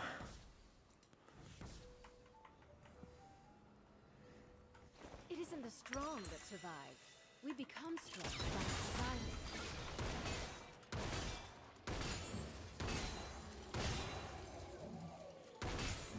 There we go. Nah, bot lane's still fine. Oh, she didn't back. Interesting. Oh, well, no, I keep forgetting. Home guards plus mobility boot, or plus attack speed boots. Should be able to get back here in time. That's how it's done.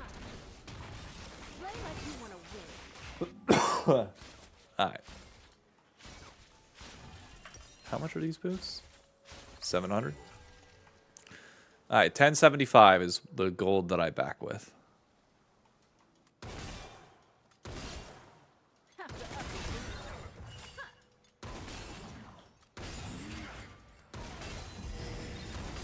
Or I should probably back, actually, prior to...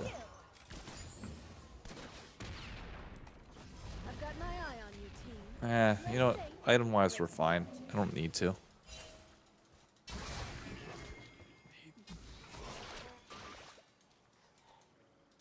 Give 'em hell. Alright. I've been the underdog and the favorite. I'm in either way.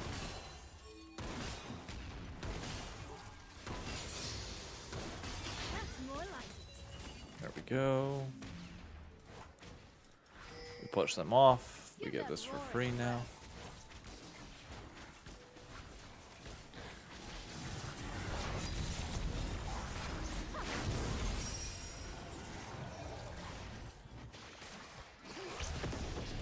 Oh my god, he's going for it.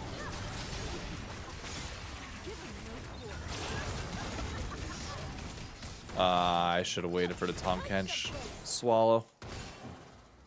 Should have known that was coming. That's on me.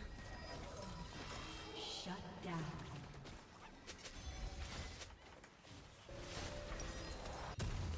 That's fine. We get the exact buy that we wanted, and we have a ton of movement speed now, so we get back to lane even quicker.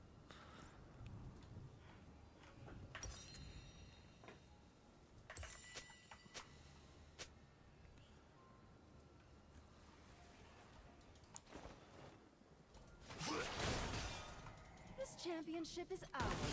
I just came to collect.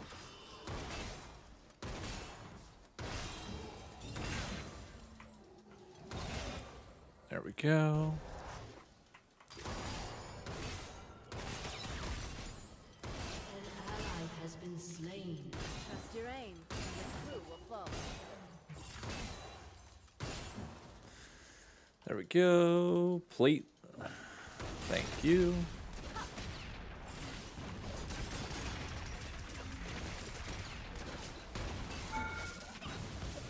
Fuck me.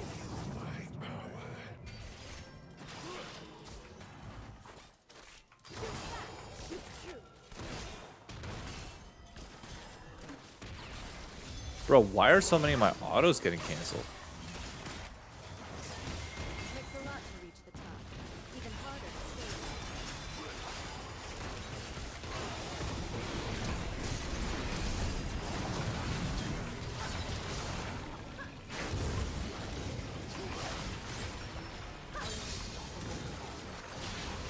More targets. There we go. Locked and loaded.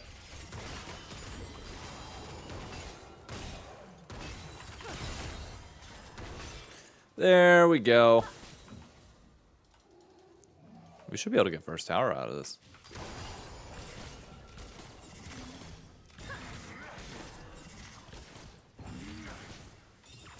Don't make me scream.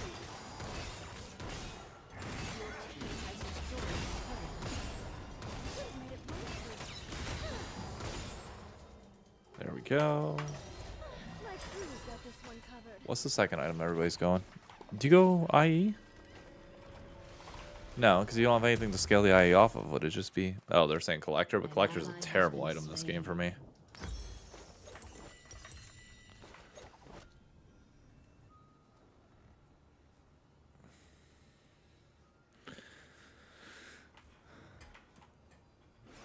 Can't be going Collector into a fucking Tom Kench Mundo. As they should be.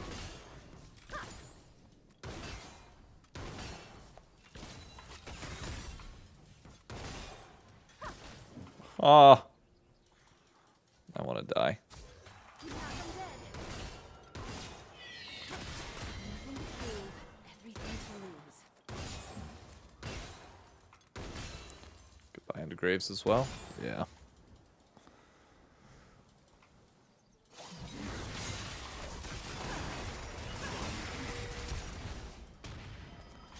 That's Tom Kench Flash. High bar. This match, I'll break it.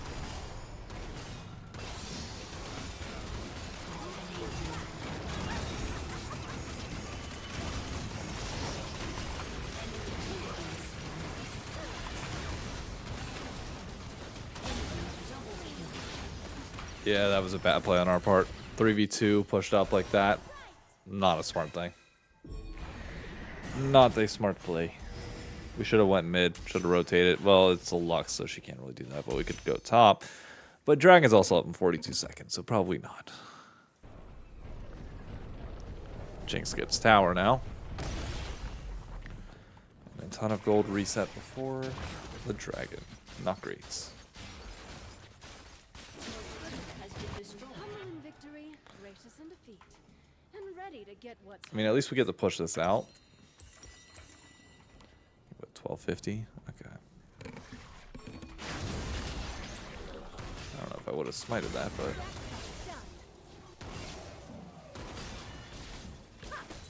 If you're gonna win, make it worth shut down.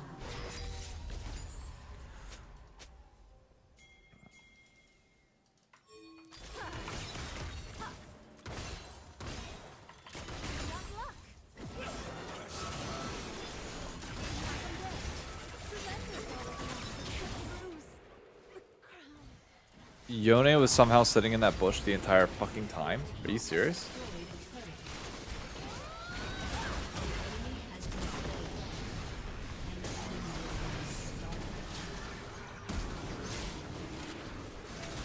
Nice. An ally has been slain. Why would he walk that way? Huh?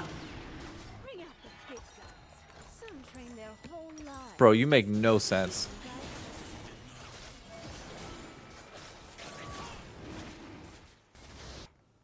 Alright, that...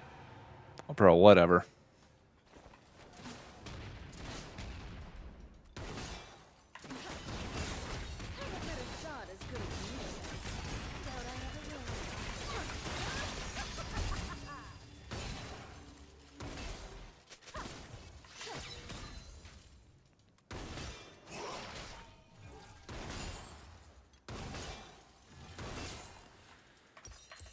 Alright, it's not bad. Jinx is gonna have full second item when she packs.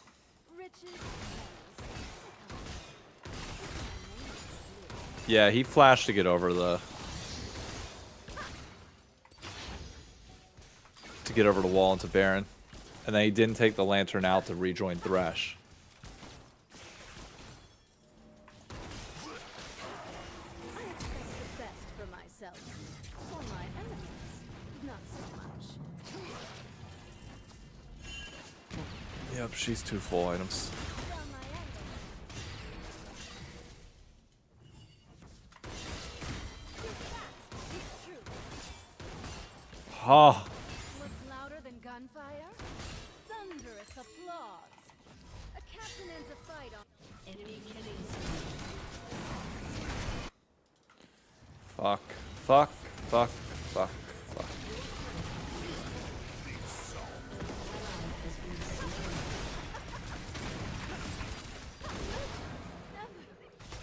Wait, why did Nocturne go up top? Has been slain.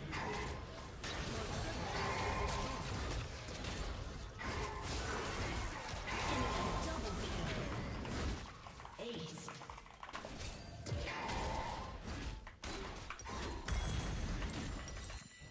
Nocturne goes up top instead of the fight that we have on our side. That's crazy.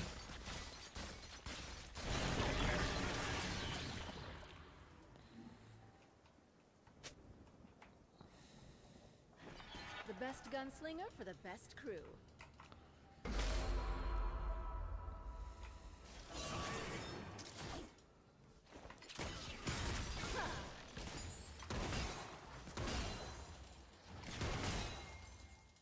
Shut down. Give them what they came for. The good thing is, Lux is strong. Oh my god, he stole Baron.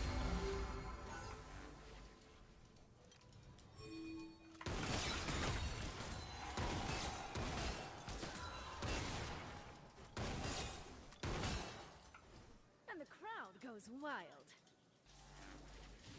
Knock them dead.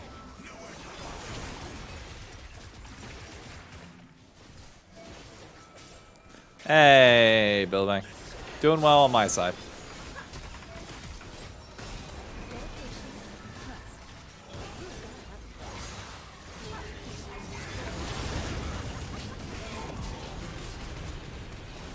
Shut down.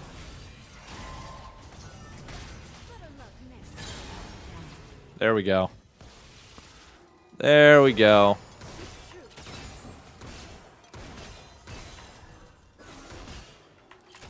Fight the bullet.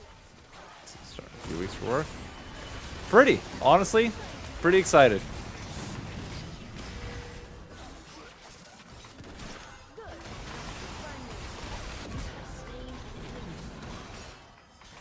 You got cut. Double kill. There we go. Gonna be at LCS Finals? I will not be. Nah. Planning an event here.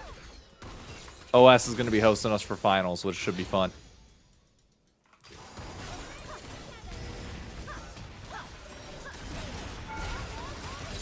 Has been slain. I run a tight ship. We wake up, win, do it again. We make a good team.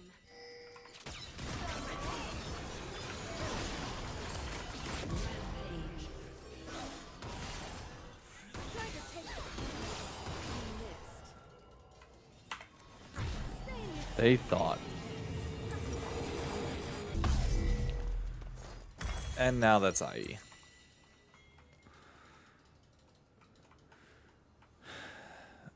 Right, I should give it. Hey, nah.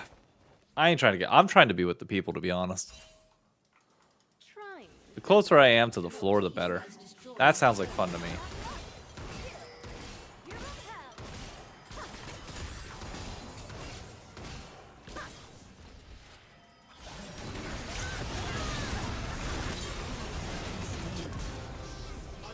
There we go. Easy.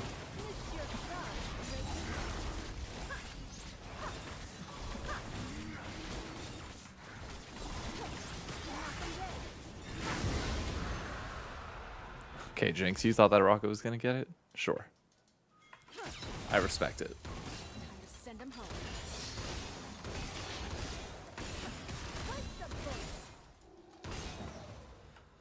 Alright, let's shove down this mid.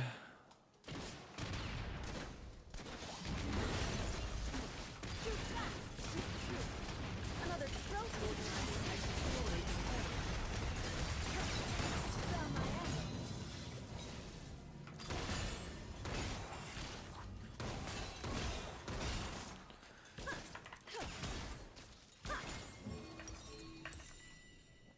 It isn't the strong that survive.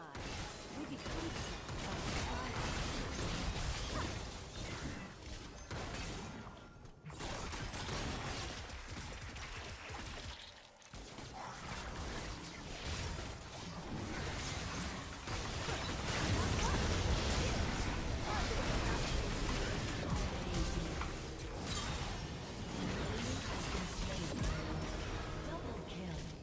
And you're dead.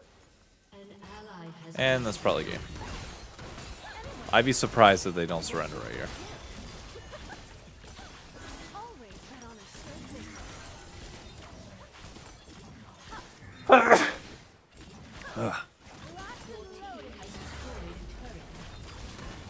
taking down the battle. Easy. And we back off. About 12 hours from me, Barclays. I'd say it's worth. If you were thinking about it, as long as you got the cash and have the ticket, go. Gunslinging's in my blood.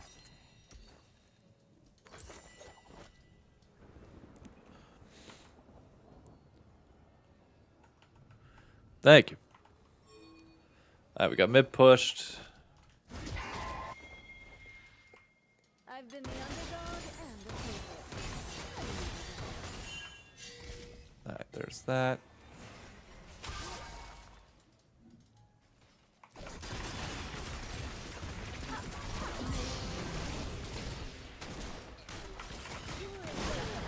Ah. Got Jinx for free, but unfortunately he does a lot of damage. God damn.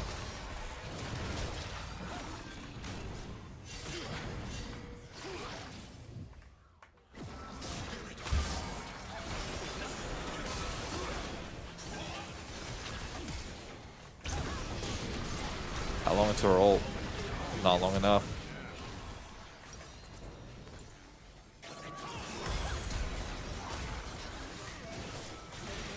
Nice. There we go.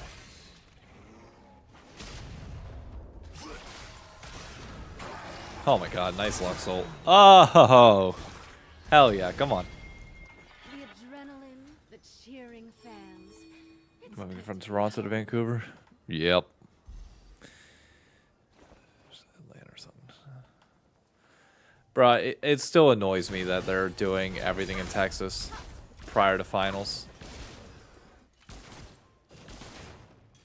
wave the white flag. It's really annoying. They could easily sell anywhere they go. And it's just like, why do we have to stay there, of all places? Especially when they just got LCS finals. Like, come on. Championship is ours. I just came to collect.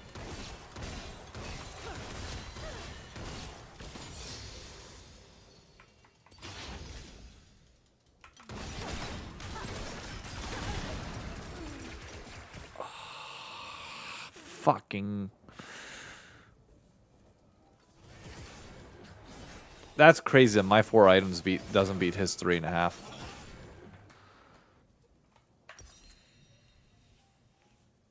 Ugh, whatever.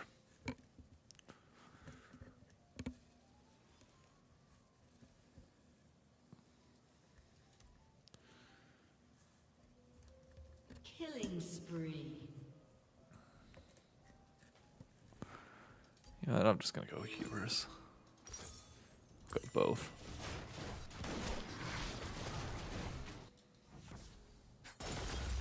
Your turret has been destroyed. I've got top side, don't worry. Trust your aim, and your crew will follow. Rampage.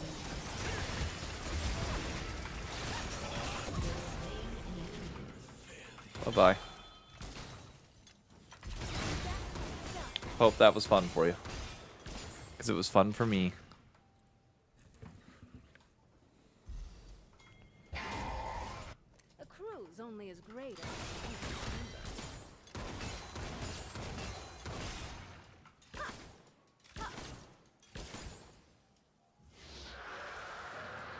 Nice.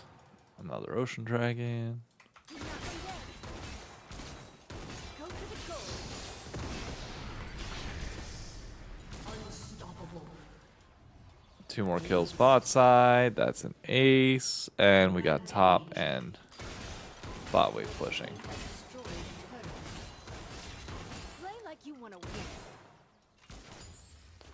And Graves is bot, which means I get free reign at this. An ally has been slain.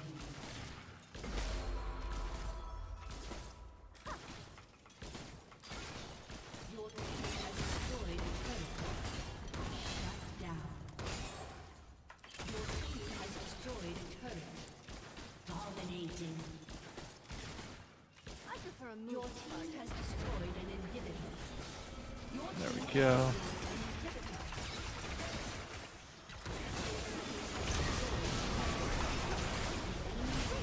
has respawned. Oh, I canceled the fucking auto. Oh, I canceled my ult. Oh, I'm such a fucking idiot.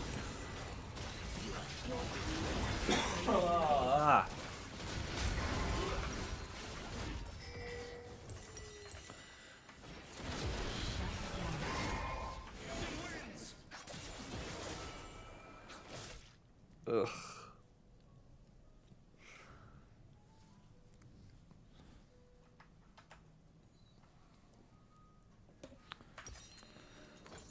Oh well, you live and you learn. Fucking cage roll my ult. You gotta be kidding me.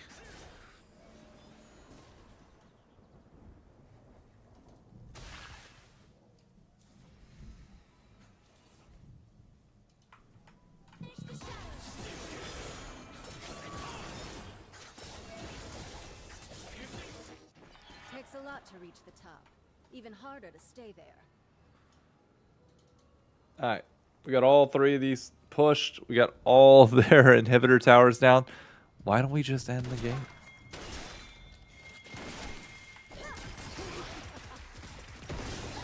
All eyes on us, as they should be.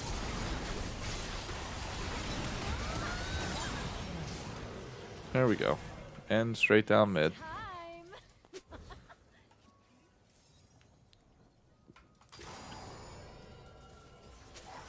Nothing to prove, everything to lose.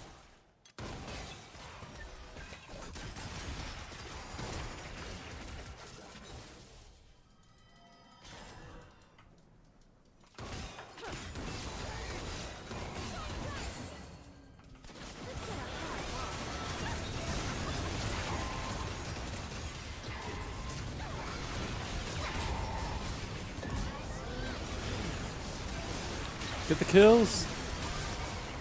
Damn it. Well, that was easy. One more series will almost sure. We're on a hell of a And win so streak tonight, I Shopify must say. made playoffs in spring with 2 wins. So Liquid, they've locked playoffs according to Wikipedia. Yep, that's correct. Have they dropped? And no a one else game is yet? fully locked. No. So Perfect they are record. 8-0. Yeah, so actually top 2 is Yep. quite important. Seed 1 and 2 get the bye. And then, so we're not the same See as if he every wants to seed. play again. Seed 4 and 5 and 3 and 6 play in round 1. And then everyone's double limb. He said, yeah, no big deal. So Nice. everyone's double limb, but seed 1 and 2 get a bye in NA. Interesting. Playoffs. Interesting.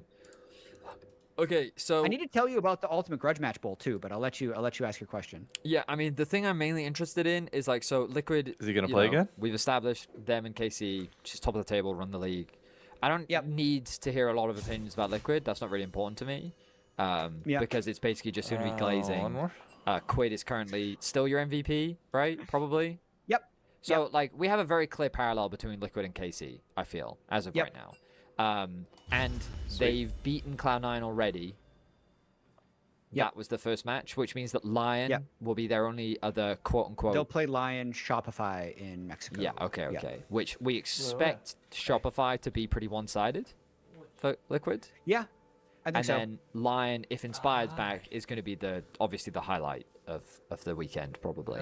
And then TL plays Dig in week 7. What rank So am I? it's We everything's are looking plat forward to 3 right TL now, I Lion, think? which is going to be his first game on Sunday. Cool. That's cool, going to be cool, cool. the big bout. Yeah, so with all that in mind, then the only thing I'm super interested in is Cloud9.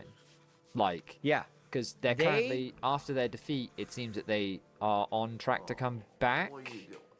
And They I've have also. confirmed Yeah, go on. they have confirmed their roster is 5+2. They're not doing the 7-man ruse.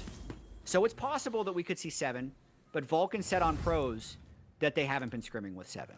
They've I been scrimming see. with 5. I see. So it's the route. They couldn't keep up the Mirage any longer. This is who they are. Well, They're you low-key said you tactical. predicted that. You did say you don't think that It the did feel 7-man that way. roster is real. That's what you said to me. It did feel that way. A lot of people felt that way. You're a good And girl. that was based off the Jack tweet like 4 weeks ago. where he was like, if they wanted to leave. So I do think like if Oh, we found the itchy. I almost feel like APA found the at itchy this point is kind of just hoping that the team, and it's like the most awkward position to be in, right? Like you can't play, you don't want to go mid-season join a bottom tier team. You're just hoping that the slot opens up for Fuck you, it, let's wrap- and then you'll let's play. And try then an if he doesn't Aphelios get to game. play, We got I a imagine skilled he'd find a new Thresh. team in the offseason. God. That would be No my better guess chance to do it than for, right for now. what he's doing. Sven Interesting. may be similar. Wow. But they have looked better. I think the series with C9 and FlyQuest was a little bit of column A, a little bit of column B. FlyQuest just looks really frustrated, man. I see. Like because they were on such a big trajectory at the end of spring, and they were really frustrated after they got 2-0'd by Lion in week 1. They narrowly 2-0'd DSG just based off the games. They get blasted by TL, and then they get 2-0'd by C9 in what were kind of close games, but just like Gakkos got solo killed really weirdly. Bro, in one oh of the my games God, by our comp is Thanatos. kind of a Gakkos Aphelios. has had a pretty poor split as a top laner. Fair. And then they started the year really hardcore in mages, and I think have gone a little bit away of like Masu's going to be able to carry these games for us. And now I feel like they're just playing like they're just playing too fast. Like we thought they were learning how to hone, but it's getting out of control Ooh. again, possibly because they don't have leads with which they're playing fast from. Wait, With all that apparently being said, Digging like, Deep they is play on right now. Hold up. Dignitas. Hey. Hi. You okay? Yeah, just changing up my look. I see that. I gotta lay low. Hey, Ben, how we doing? That brand new Hyundai Tucson. I only paid. Huh. Well, you look stunning. Enjoy your new car. Deal's so right, it almost feels wrong. The Hyundai Getaway Sales Event. Now, get 0% APR plus 3,000 bonus cash on the Ioniq. Hey, Armor. Or get How we doing? $10,000 customer cash. Visit your local Hyundai dealer today. My God, can I get fucking Minions have spawned. one thing without ads? Our destiny is hidden.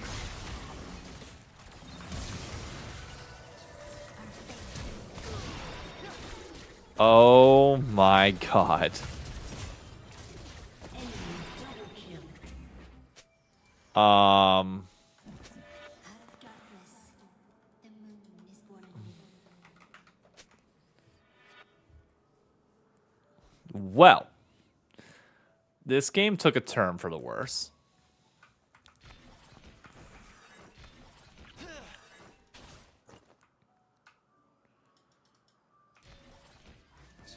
Believe Aphelios.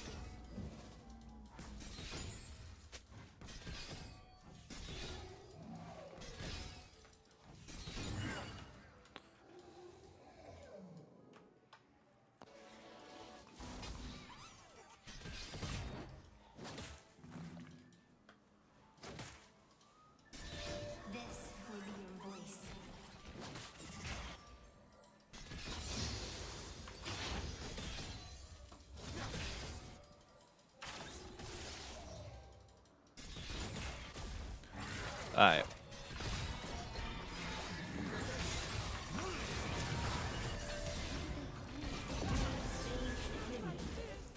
That's crazy.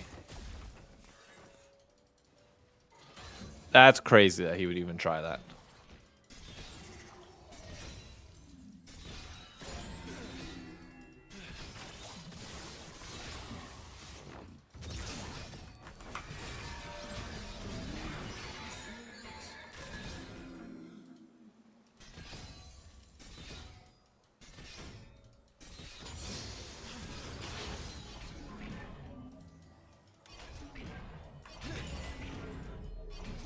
An ally has been slain.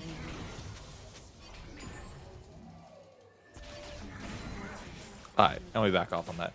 Wow, that's crazy. Just like that, we're back in the game.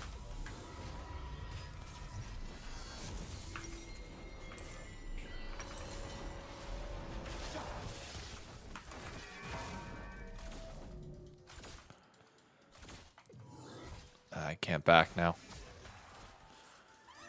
I'm right. This is what the wound tells me.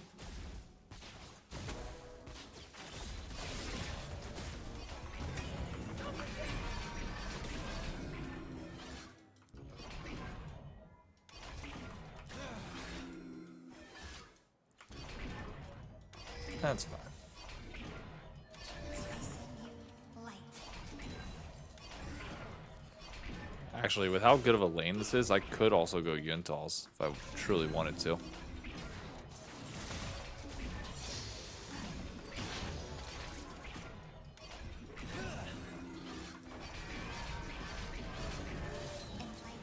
I missed all of that. That's crazy.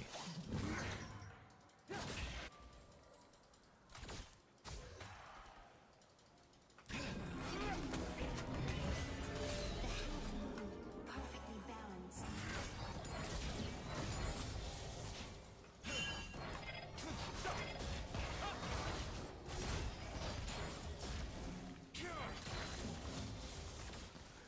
There we go. Alright, we shove this next wave and then I back.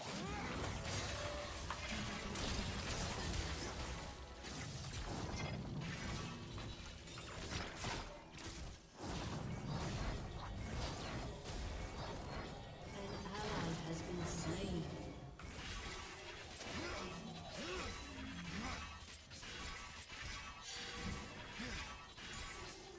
Alright, with that we back. Alright, we're pivoting. Yuntal's got quite a big buff, so I'm gonna go Yuntals.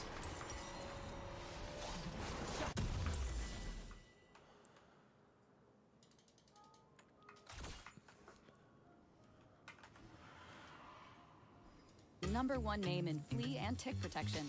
So we know that Like, I was really, you know, I don't want like Winthrop and CCG to suffer because we grabbed two of their best players, but Yeah. like, you know, obviously this is unfortunately why I don't love relegation in tier 2. I think relegation in tier 2 is kind of one of those necessary evils just because there's a lot of people who operate in that space not as above board as they should. Maybe they don't necessarily have the financialization to keep things going for a long period of time and need an ability to like escape before they get to that point, or if you know they've already reached that point, be pulled out because no one will play for them, they can't field the team, they get relegated kind of thing, right? So I think having a rating mechanism is important, but I do think from like the perspective of like talent development, it makes it really, really bad for these teams that there isn't some incentive there.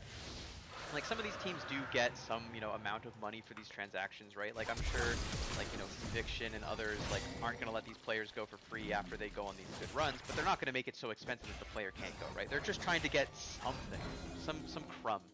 But the struggle that I have with it on the LCS side, right, is like there is a massive financial difference in like what you are receiving from an NACL team and what an LCS team is giving you, right? Like the disparity in just financials is so ridiculous that like it feels not great to have to like pay out a contract when these aren't the same. These contracts don't exist in the same world, basically. So that's I think the pain point from at least the like LCS GM side. And I would just love to see like some structural incentives to be like, hey, if an LCS team grabs your player, we have like made a slush fund or whatever for you to get a payout from this type of cash. wasn't there a required buyout last year that now doesn't exist? There we this go. year? This is a question. for me. Yeah, That's so yeah. my understanding is there is no minimum, but there is a maximum. Okay. So any player can leave their contract for free in a lot of different ways for a lot of these types of contracts by just giving notice and stuff like that. And for those that can't or who have a more complicated situation, like I think all of the collegiate players where they're on a full ride scholarship, it's always going to be a more complicated circumstance because technically they can just tell their school, I'm leaving the school, but they may forfeit their scholarship. And so like, if it's not a guaranteed, I'm playing LCS for a very considerable amount of time and this is going to be my thing, it may not. If I can get stacks of my chalk from up. Something out with school, for example. So that's why like we worked a lot with Winthrop to try and find a way to kind of have our cake and eat it too, where if we take Denethor into our team, things don't work out, or maybe he really just wants to finish school, that we try our best to make sure that that is an avenue he can take after the split. We back out. We're not just like pulling him out, he loses his scholarship, and if things don't work out, we're like, oh, you have a semester left, good luck. You have to pay for it, by the way, now that we've messed this up for you. So that is always super complicated. Right, there and we go. I think the I'm gonna only sell both of maximum those. is We some grab amount boots. of months of salary, basically. So I think it's like 3 or 4 months, something give or take. I'd have to check the rules, but basically there is a cap on how much you can charge for a buyout, which then creates an even goofier incentive where if the amount that you're paying your player is so low that getting some amount of months of their salary back doesn't massively change the bookkeeping for you, all of a sudden you have no incentive to trade your player other than like the goodwill of the player and like the positive optics and stuff like that, which creates its own host of issues as well. Yeah, I do want to shout out Maryville in that vein because I think a lot of fans may see them taking a lot of their players back from pro excursions as like a negative, but it's actually a very cool thing they do where it's very common where if you were a good competitor / good student there, we and go. they will take you back after you go pro and get scholarship back to you, which is We're doing pretty I would say decent. not common in Item wise, I think we're coming from them on a how they good treat path. their guys. So yeah. Yeah, I mean I don't they've think always we're been too like far behind back on Jinx. Golden Guardians. We had the iconic Isles or iconic Nile split, and they made it extremely easy to facilitate those pickups and like get those guys the opportunities and stuff like that. So working with Clerky is always a breeze. Yeah. All right. What do low spending LCS orgs look for in their potential coaching staff? Very biased question. Yeah, I mean I think so. Here's the good news, bad news of it all.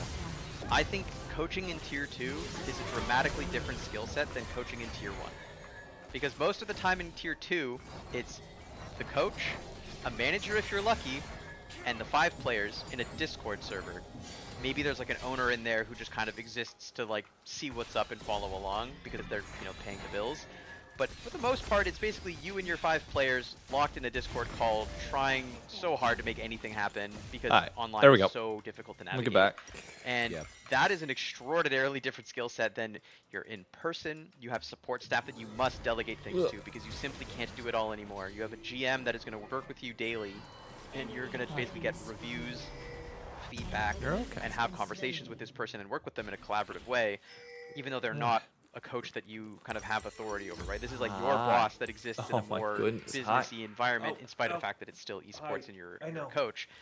And a lot of the players you're going to work with aren't, on the come up, super grindy trying to do this, and also aren't part-time anymore. So it's like the expectations change, the pressure changes, the matches are extremely different because you're playing on stage, you're basically going through a whole thing every day. You're not playing in your controlled bedroom environment. The skill set is just like completely different, and I think Tier 1 is like its own can of worms, but Tier 2 is like you build the foundations of a skill set, and then your goal when going to Tier 1 should not be like, I was a head coach in Tier 2, I'm going to be a head coach in Tier 1. It should be, I'm going to take a supporting role in some capacity in Tier 1, get my like lay of the land, pick up more of the in-person soft skill stuff, as well as all the other like more intangible things that you couldn't really work on in Tier 2. And then from there, you'll know where on a coaching staff in Tier 1 you should basically have your expertise best served. Yeah, as someone that was lucky enough to work with college kids in person or remotely, working remotely just made me angry. And not that I'm ever an angry person, just because I know that I could not be as effective over a Discord call than you can be in person. So I know that's at least a good thing for you, Doc. I think you shouldn't even work with humans. But I also know, like from talking with you, Jonathan, that the value of being able to wear a couple hats were also.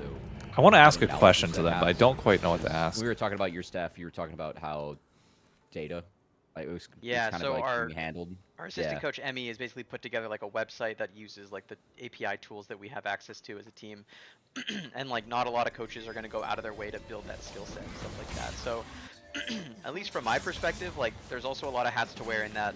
I've worked with some coaches where like we get to off season and I'm like, all right, like what's the plan? Like here's the players that I think we should consider moving. Here's some of the potential upgrades on the market. Like let's talk it out. And like the coach is kind of like, oh damn, I've been working so hard all season long. I trust you, man. You got it. And then there's some coaches who are very like, why can't we have all the best players, Jonathan? I don't understand. Like, let's just go get all of them.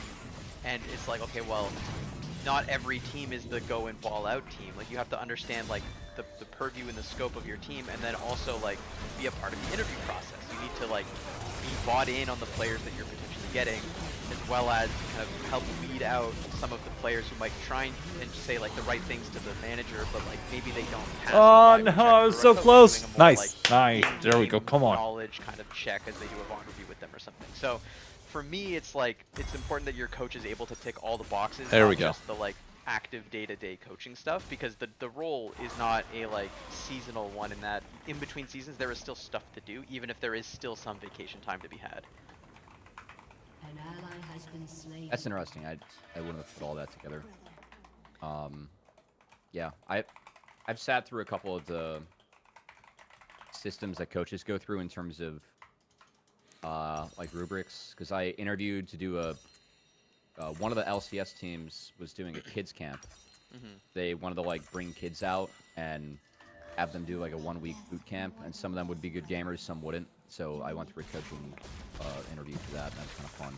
So I get the same one that like a coach would get for how they would go over games, review stuff, and I was kind of told what I got right or what I missed, or how it was talked about and graded in the moment. Yeah, that was a fun experience to actually go through, especially in my shoes.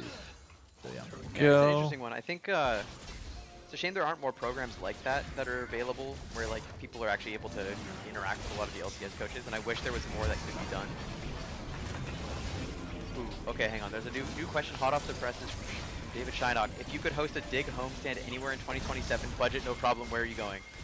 So the technical correct answer I have to give is we're going to New Jersey, because that is where our Dignitas is based, and we have some access to some pretty cool facilities, which is funny because I happen to be wearing the hat. So when we won the LCS Championship in 2023 on NRG, we were in the Prudential Center, which I believe is owned by the same ownership group that owns Dig. It's all through HBSE. So that would be a cool place to go. Obviously way bigger scope, so probably like a more like auditorium style thing if we're just doing like a regular LCS weekend homestand kind of thing. But that's probably like the correct answer. Personal bias answer, I would love to go to Vancouver because that's where I'm from, and I think we host awesome events there and have an extremely like very engaged esports community, even for League of Legends, which not many cities can boast. So I think from that perspective that would be cool, and everyone loves going to Canada. Downside, prohibitively expensive. Everyone goes through this like nonsense visa process, and it's a whole can of worms. But that would also be cool. But New Jersey is definitely this the one that Jinx makes is the most getting sense fed. from an It's a bit of a organizational problem, perspective, but it's for sure. fine. Probably not going to happen from one of the homestands, but Somebody just I would messaged me love on to Discord. see Oh, the someone boys did. just try to do a gaming event outside. I feel like outdoor venues, I mean, one of the most memorable finals was OGN when KT Arrows... In the airplane hangar? No, it was raining. It was pouring rain. Oh. They were out on a beach, and they won on a beach. But the venue is really cool. I feel like the players would really enjoy that. And as someone that competed in a semi-open venue, because we competed at a bar that was open into Busch Stadium for St. Louis, and people were coming in and out because the business was active and operating for the day. It was actually kind of cool to watch people just go in and out and become interested or not. So I think an outdoor venue would be memorable for the players. And to speak to you the closest, you know, it could be like the Winter Classic for hockey. Those games are great. They're cool. They're cool, but they're diabolical. Yeah, they are. Yeah, I mean, I think like it's one of those like those Pandora's boxes in esports where it's like, yeah, we're usually in a like very buttoned up either like soundstage, auditorium, sports venue. Best case scenario, there's a retractable ceiling or a see-through ceiling in some capacity, and like maybe no that's problem, you know. But like, if we're honest with ourselves, right? The sun is in fact the enemy. If I know for a fact if Ignar had any glare at all on his screen, he would be like actively crashing out trying to demand the ref pause the game so they can fix it. Like he would lose his mind. So like, trying to navigate that and then like, let alone the internet and network logistics, like so many of those events, especially I think it was like Season 2 Worlds had an infamous like super long pause where it, like they had to play the game over multiple days in attempts to like replay the game because the network was having issues. And I'm pretty sure some of that was just tied to like venue logistics. So imagine doing that but like on a beach where like there's not supposed to be internet on the beach, by the way. That's not where that's not where you go for that.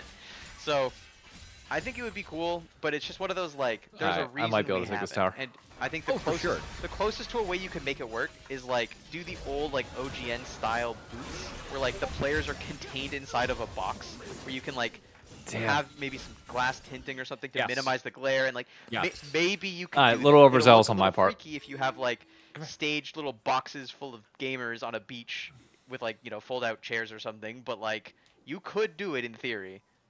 So I was, this is an age-old esports discussion. I was always sound box or stage versus like open or live. Because that was an old discussion that was had at the start of Riot. It was a lot of, and I think Dota still has them compete in a box. I really like the vibe. I hate the boxes. Forever, die on the hill. We need to be in the box. I love the box. No, I love the box.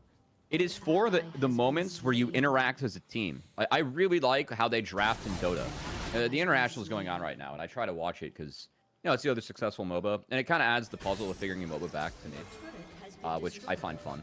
This game is not figured out, but I know it better than most. So, just seeing how they interact like in the box and the conversations, or even how they draft, like they draft behind one monitor, I think that's such a cool look. It looks way cool. They do a team huddle after draft before the game. I think that's really hype. Oh, I think that's way cooler than me. How they do player walkouts now, which I like the player walkouts, but I think drafting into team huddle, into break, into sit down is fucking fire. I think it looks really good. I think it's really hype for the audience. The audience gets to cheer like as they sit down to the chairs like after draft and stuff. Like I find that way cooler. Wait, Malphite is 1-8? Where I think it's a real buzzkill going from sit down to draft a game. I think if you sit down after draft, it's actually really hype. So, I will say, and then also just all the issues of like white noise and like getting audience feedback in the mics, that just goes away. And I understand the pressure of sitting in front of the fans and how that it is a barrier between the fans and the athletes. Grab this red and buff. That's what Riot argued, and I understand that.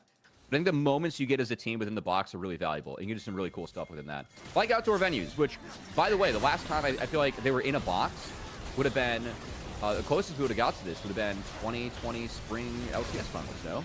Because I remember Sven and Perks winning and running out, so they had to do it outdoors. Yeah, and it was at like, was at an outdoor venue where like no one was there because it was during the pandemic, and they were just the like Apollo Theater out in LA. Basically a huge flight of stairs, and the trophy for the tournament was at like the top of a flight of stairs, like kind of positioned on like a big table or something. Yep, it was the Apollo Theater. Sprinted up the stairs and picked it up. That'd be so cool, though. Sincerely, I feel like that would be a cool venue to watch them compete. I would really enjoy that, even though it's not consistent weather-wise. But out here, I don't check the weather, and I just get to run every day. It's great. It's pretty sweet. But yeah, I will say, I actually got to be in one of those OGN boxes forever ago. Oh, yeah? So one of my first events I ever traveled to in esports was for an Overwatch event during the Apex events, where basically it was OGN running Overwatch tournaments before Overwatch League existed. Which, for the few Overwatch fans that exist in this chat right now, the infamous C9 thing where they like got off the payload and it forever became being called like C9ing to like get off the objective and lose the map for it. That happened while I was there. I was the manager behind the stage, and I am forever taunted by it if I ever play that game. But the booths are really, really cool, and they called them the UFO because the way they were set up for Overwatch was not conducive to it. Because for League, it was like, and, you know, they built the booths out for 5v5 games, so you would have like the 5 players at the front, and then like your coach would be the setup in the back. Right. That's right. And so they called them the UFO because in Overwatch it was 6v6. So you had to elect your like team captain to be the captain of the UFO and sit in the coach seat, which was like, you know, all the players are like 5 in front, and then like up behind them, elevated on like a riser, is the 29 last seconds. 6th desk, which is supposed We to need be to try and the get coach mid desk prio for, on like, this OG wave. time for League. But for Overwatch, it was just a random guy on your team, my and so it God. would usually be like your support player, whoever's like calling vaguely You're what not to getting do, prio on so they this can wave kind of right like now. screen peek a little bit, see what's going on. But it was High very key, funny. that was fire. Yeah, because I remember watching a little bit back then. Oh That was back when my I was in God! college, and What a Overwatch team was good. combo! Was it Project? Like, Holy Runaway, or shit. who was the, Runaway. like, Yeah, Runaway. yes, Runaway was our favorite scrim They were partner, fun. and it They were actually fun. us scrimming that team, like some months later, led to like C9 signing Kaiser, who we met as one of the basically he was the player on Runaway who had the best English, and that whole org, just to finish this tangent off on a funny one, that I think is very evocative to like what old League of Legends was like. This team was called Runaway because there was a guy named Runner, who was a streamer in Korea for Overwatch, and he was quite popular. So he basically made his own team, and he kind of did the disguised toast method of like instead there of we go. making We like run, the we run. generic Run, esports run. jersey on like athleisure fiber material whatever that everyone uses. Instead, he just said, "Screw it, we're gonna wear pink hoodies," and it's just a big pink hoodie, and it's just got a guy running on it, and that's it. There's nothing. There's no name on the back. There's no sponsors. It's just a big pink hoodie. And they were good. They were really good. This is They showed up. risky They to were say like the like darlings this. of the league. It was super awesome. Yeah. Yeah, that was fun. Yeah. There was a Overwatch thread. There was a thread the other day. No, there was a thread the other day talking about. Oh my God. When I was talking about Hall of Legends, and someone brought up Prey. Why do we stay I for was mad so I forgot to fucking list long? Prey is someone like for me that would, if they had a real Hall of Fame in this game, Prey's in the Hall of Fame. And is a great name that I We forgot. stay for so goddamn And long. they listed the Rocks Tigers and like how fun that team was. That was so fun. And I just went back and thought about, man, like the bunny ears, the pink shirts, like the ties, and the warm-up songs, like they'd all like sing a song together as 5 warming up on stage. Like that's a vibe that's unmatched. We need that back. We need that back actually. Yeah, and I think like back then there was also just a lot more like fun things happening. Like I remember before every game you would do like the walkout because like, you know, for There we OGN stuff go. at least, you were gonna go sit inside of a box. So they wanted you to like show up, stand at the front of the stage, take Also, your I bows, and think then I go into no, the I box. got Fairless Mustard. And so like every notification team would do earlier. like a skit or something fun. We had a player who was bald, and so like before one of the games, all 5 players like, you know, stood in a circle around him as he squatted down, and like they all touched his head, and the fans all like got a laugh out of that. So like I think just letting like players and teams have windows to do fun personality things is always super cool. Like back in the old LCS days, you would like walk at the end of your match if you won. You would walk along, and there'd be like a bunch of people in the stands lined up with like their hands up, doing like the little hand like high five walk by. That was always super cool. So I think like These giving 5v5 people fights are getting windows kinda into crazy. Interacting with players or seeing players like show their personality is always awesome. And I think a lot of that kind of has come into like shoulder content as like the main way to do it. But I think there's like more little like snippets that we can be getting that are super cool. I Next need major what, question. 1325? So Deseric said the other day that Game Changers 2023 was one of the coolest experiences he's had working in the league scene. Do you think LIS could help revive the female scene?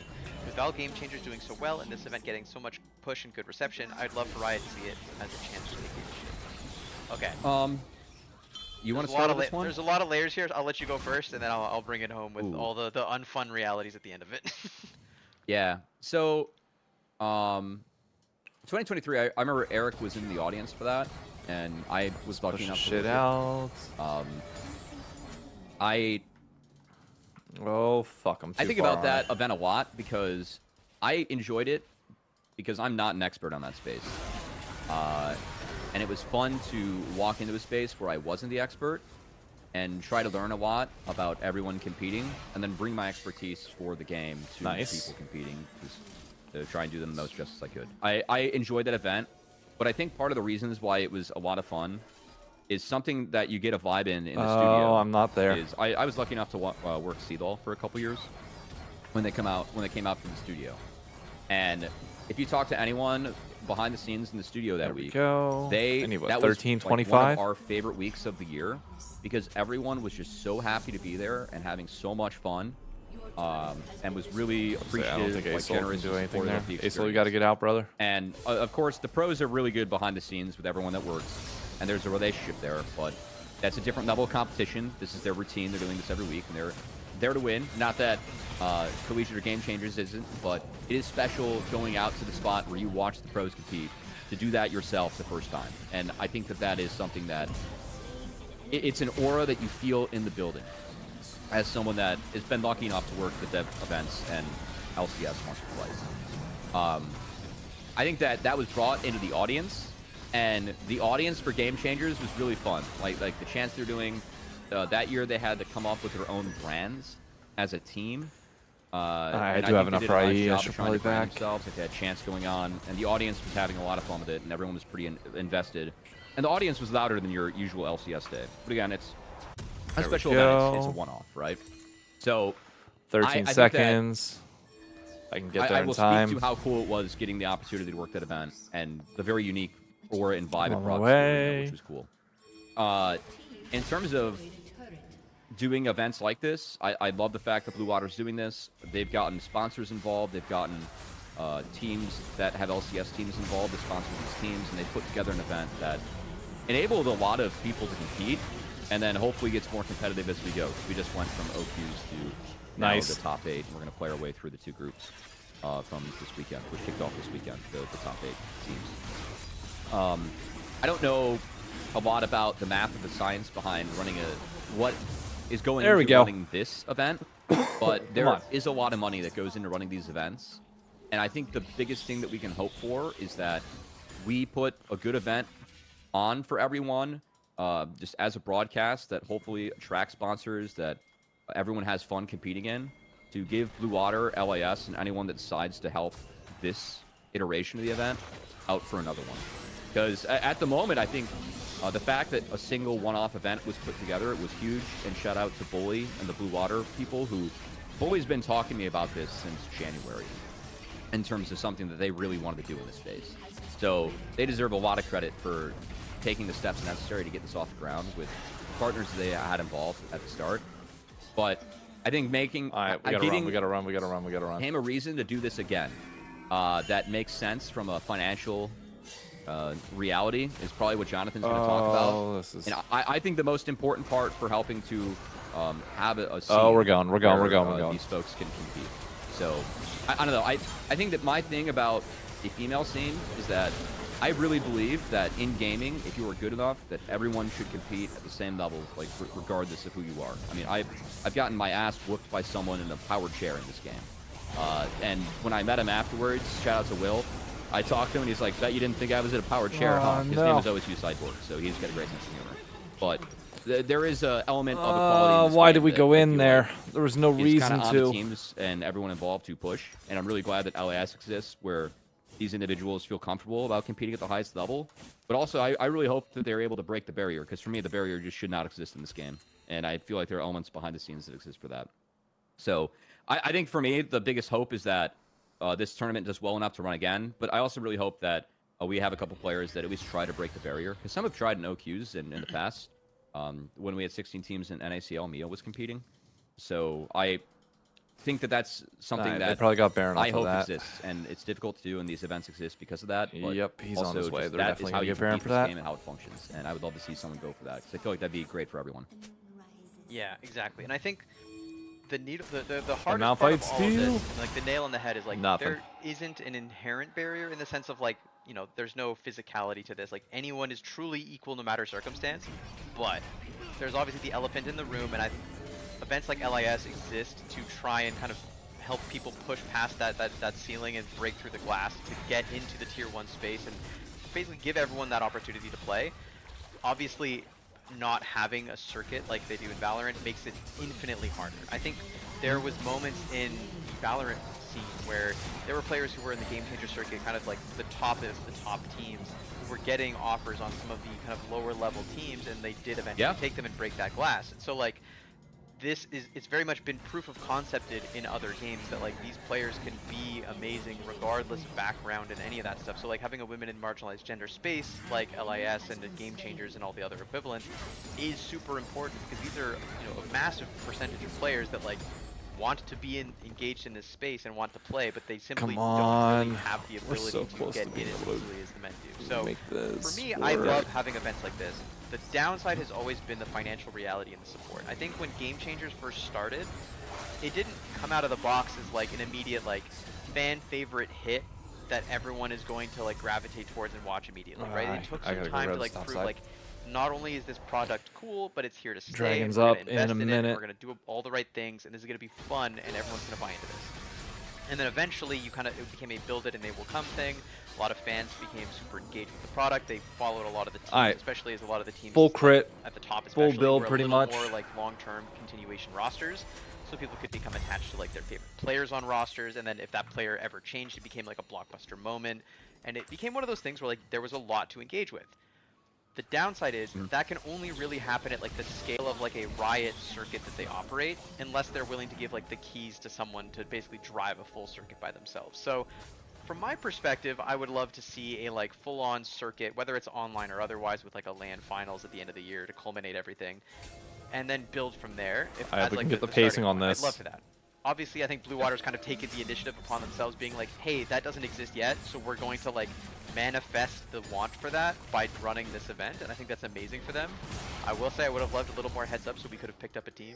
We did not have a lot of time to scramble and try and make it all work. And let's say okay, it they wasn't got in Jinx. the Nice. budget that this was going to happen, or like, you know, be available for us to do. So in future we'll want to participate, and you know, maybe I'll work something out with the bully to be Does he have involved in allies yet? some He does have capacity allies. a little bit for this one, while you know, potentially still be involved. But I will say, like, ultimately this kind of thing comes down to Riot to kind of take the plunge and take the loss, because Bro, we don't even need to. Just end the game. End the Bully game. and everyone End at the Blue game. Water can probably speak to this. If they've been trying to do this since like January, they've had enough time to like probably get some sponsors and pay for some of the bills associated with this. But if any other tournament organizer wants to do this, you don't just get to go to market and be like, guys, we've got a great tournament product to sell you. We've run 0 games of it so far. You're gonna love it. Yeah. Like, that just doesn't sell easily. So you kind of need to proof of concept this, or have run events in the past to where you can go to your old sponsors and say, hey, we've done stuff in the past, please sponsor us. So like, any new person isn't really going to be a thing.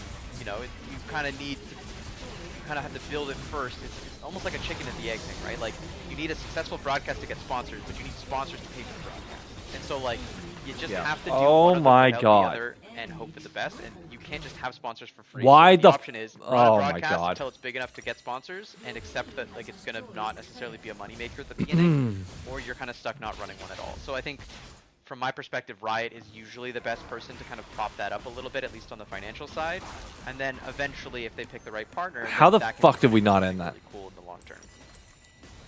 Yeah, 100%. Definitely want to add to speaking to some of the Game Changers players that were more motivated to try and play at a higher level in the past, like how leaving the like women and marginalized genders teams has been a concern because of how at times they feel like they might be treated like in tier 1 or not accepted. That's a problem that we as a community need to be better at. And again, Yep. I really hope that we can It's have the both, boys right? in the locker Like, room, have a player as like- always. What was it for Valorant? I'm not an expert. Was it Flo? Like the SR player that got big and tried to Yep. go tier 1, or Fluorescent? Fluorescent, yeah. Yep. Yeah, so I feel like trying to have an example of that would be good for the space, but as you said, just trying to run a secondary tournament so that this continues, because I don't think you can deny how important it was that the Game Changers circuit did exist to at least help the branding and give these players an area to compete where they do feel like they can provide, like, compete at the highest level. But again, feel like in gaming, you know, me and LeBron James compete at the same level. So I feel like I would love to see someone break the barrier and be in tier 1, because for me, I don't see any reason that shouldn't happen outside of what the space just looks like. I'm gonna close that out just so I can focus on the last little bit of the game.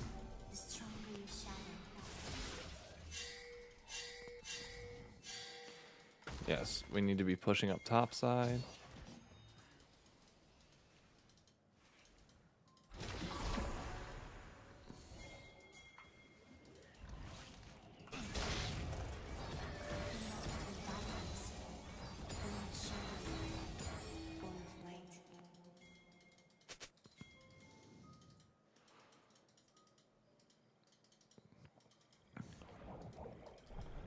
Alright, top wave is somewhat pushing now.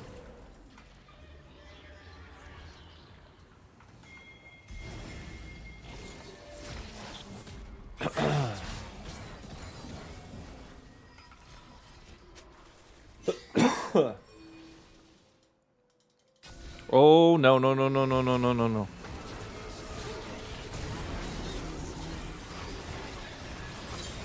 Okay, well, at least we traded, but...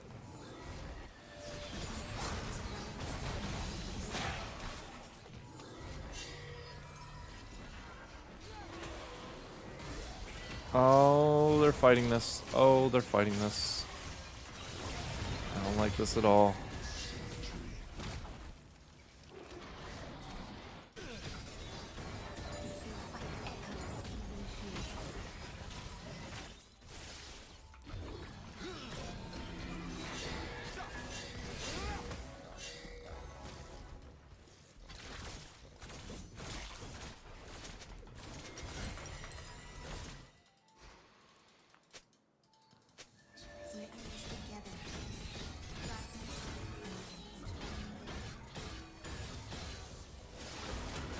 Yep.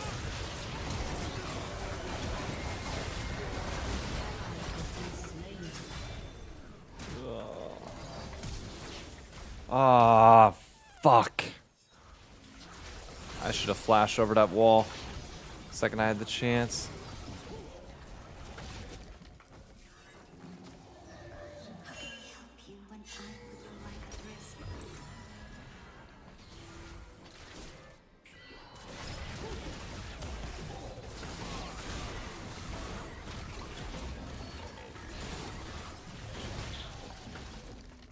The enemy's inhibitor is respawning soon.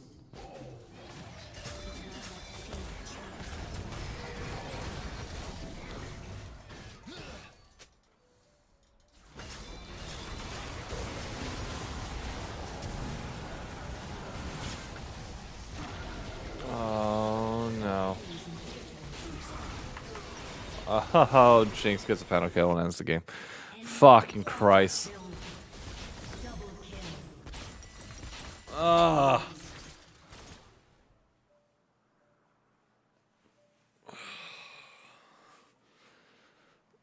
Our go buttons were not like theirs.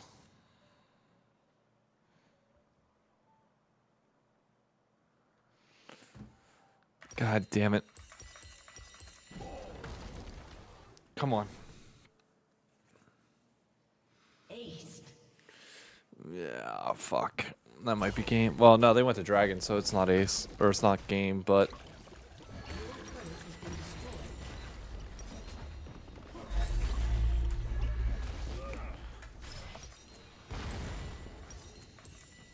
Your inhibitor has been 5, destroyed. 4, 3, 1. There we go.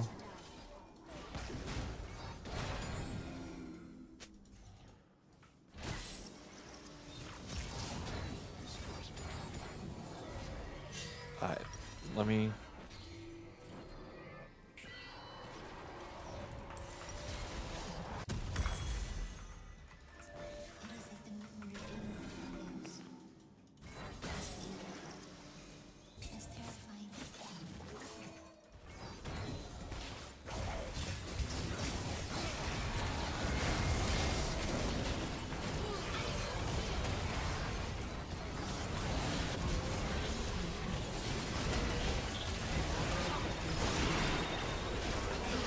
Oh no, Jinx was able to run rampant. Bot div? Wow. Okay, yeah, let's blame me for this. Has been destroyed.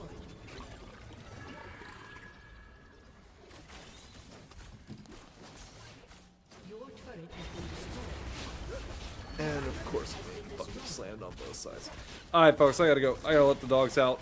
Sucks to end it that way, but it is what it is. Alright, I'll catch you all later. I gotta dip.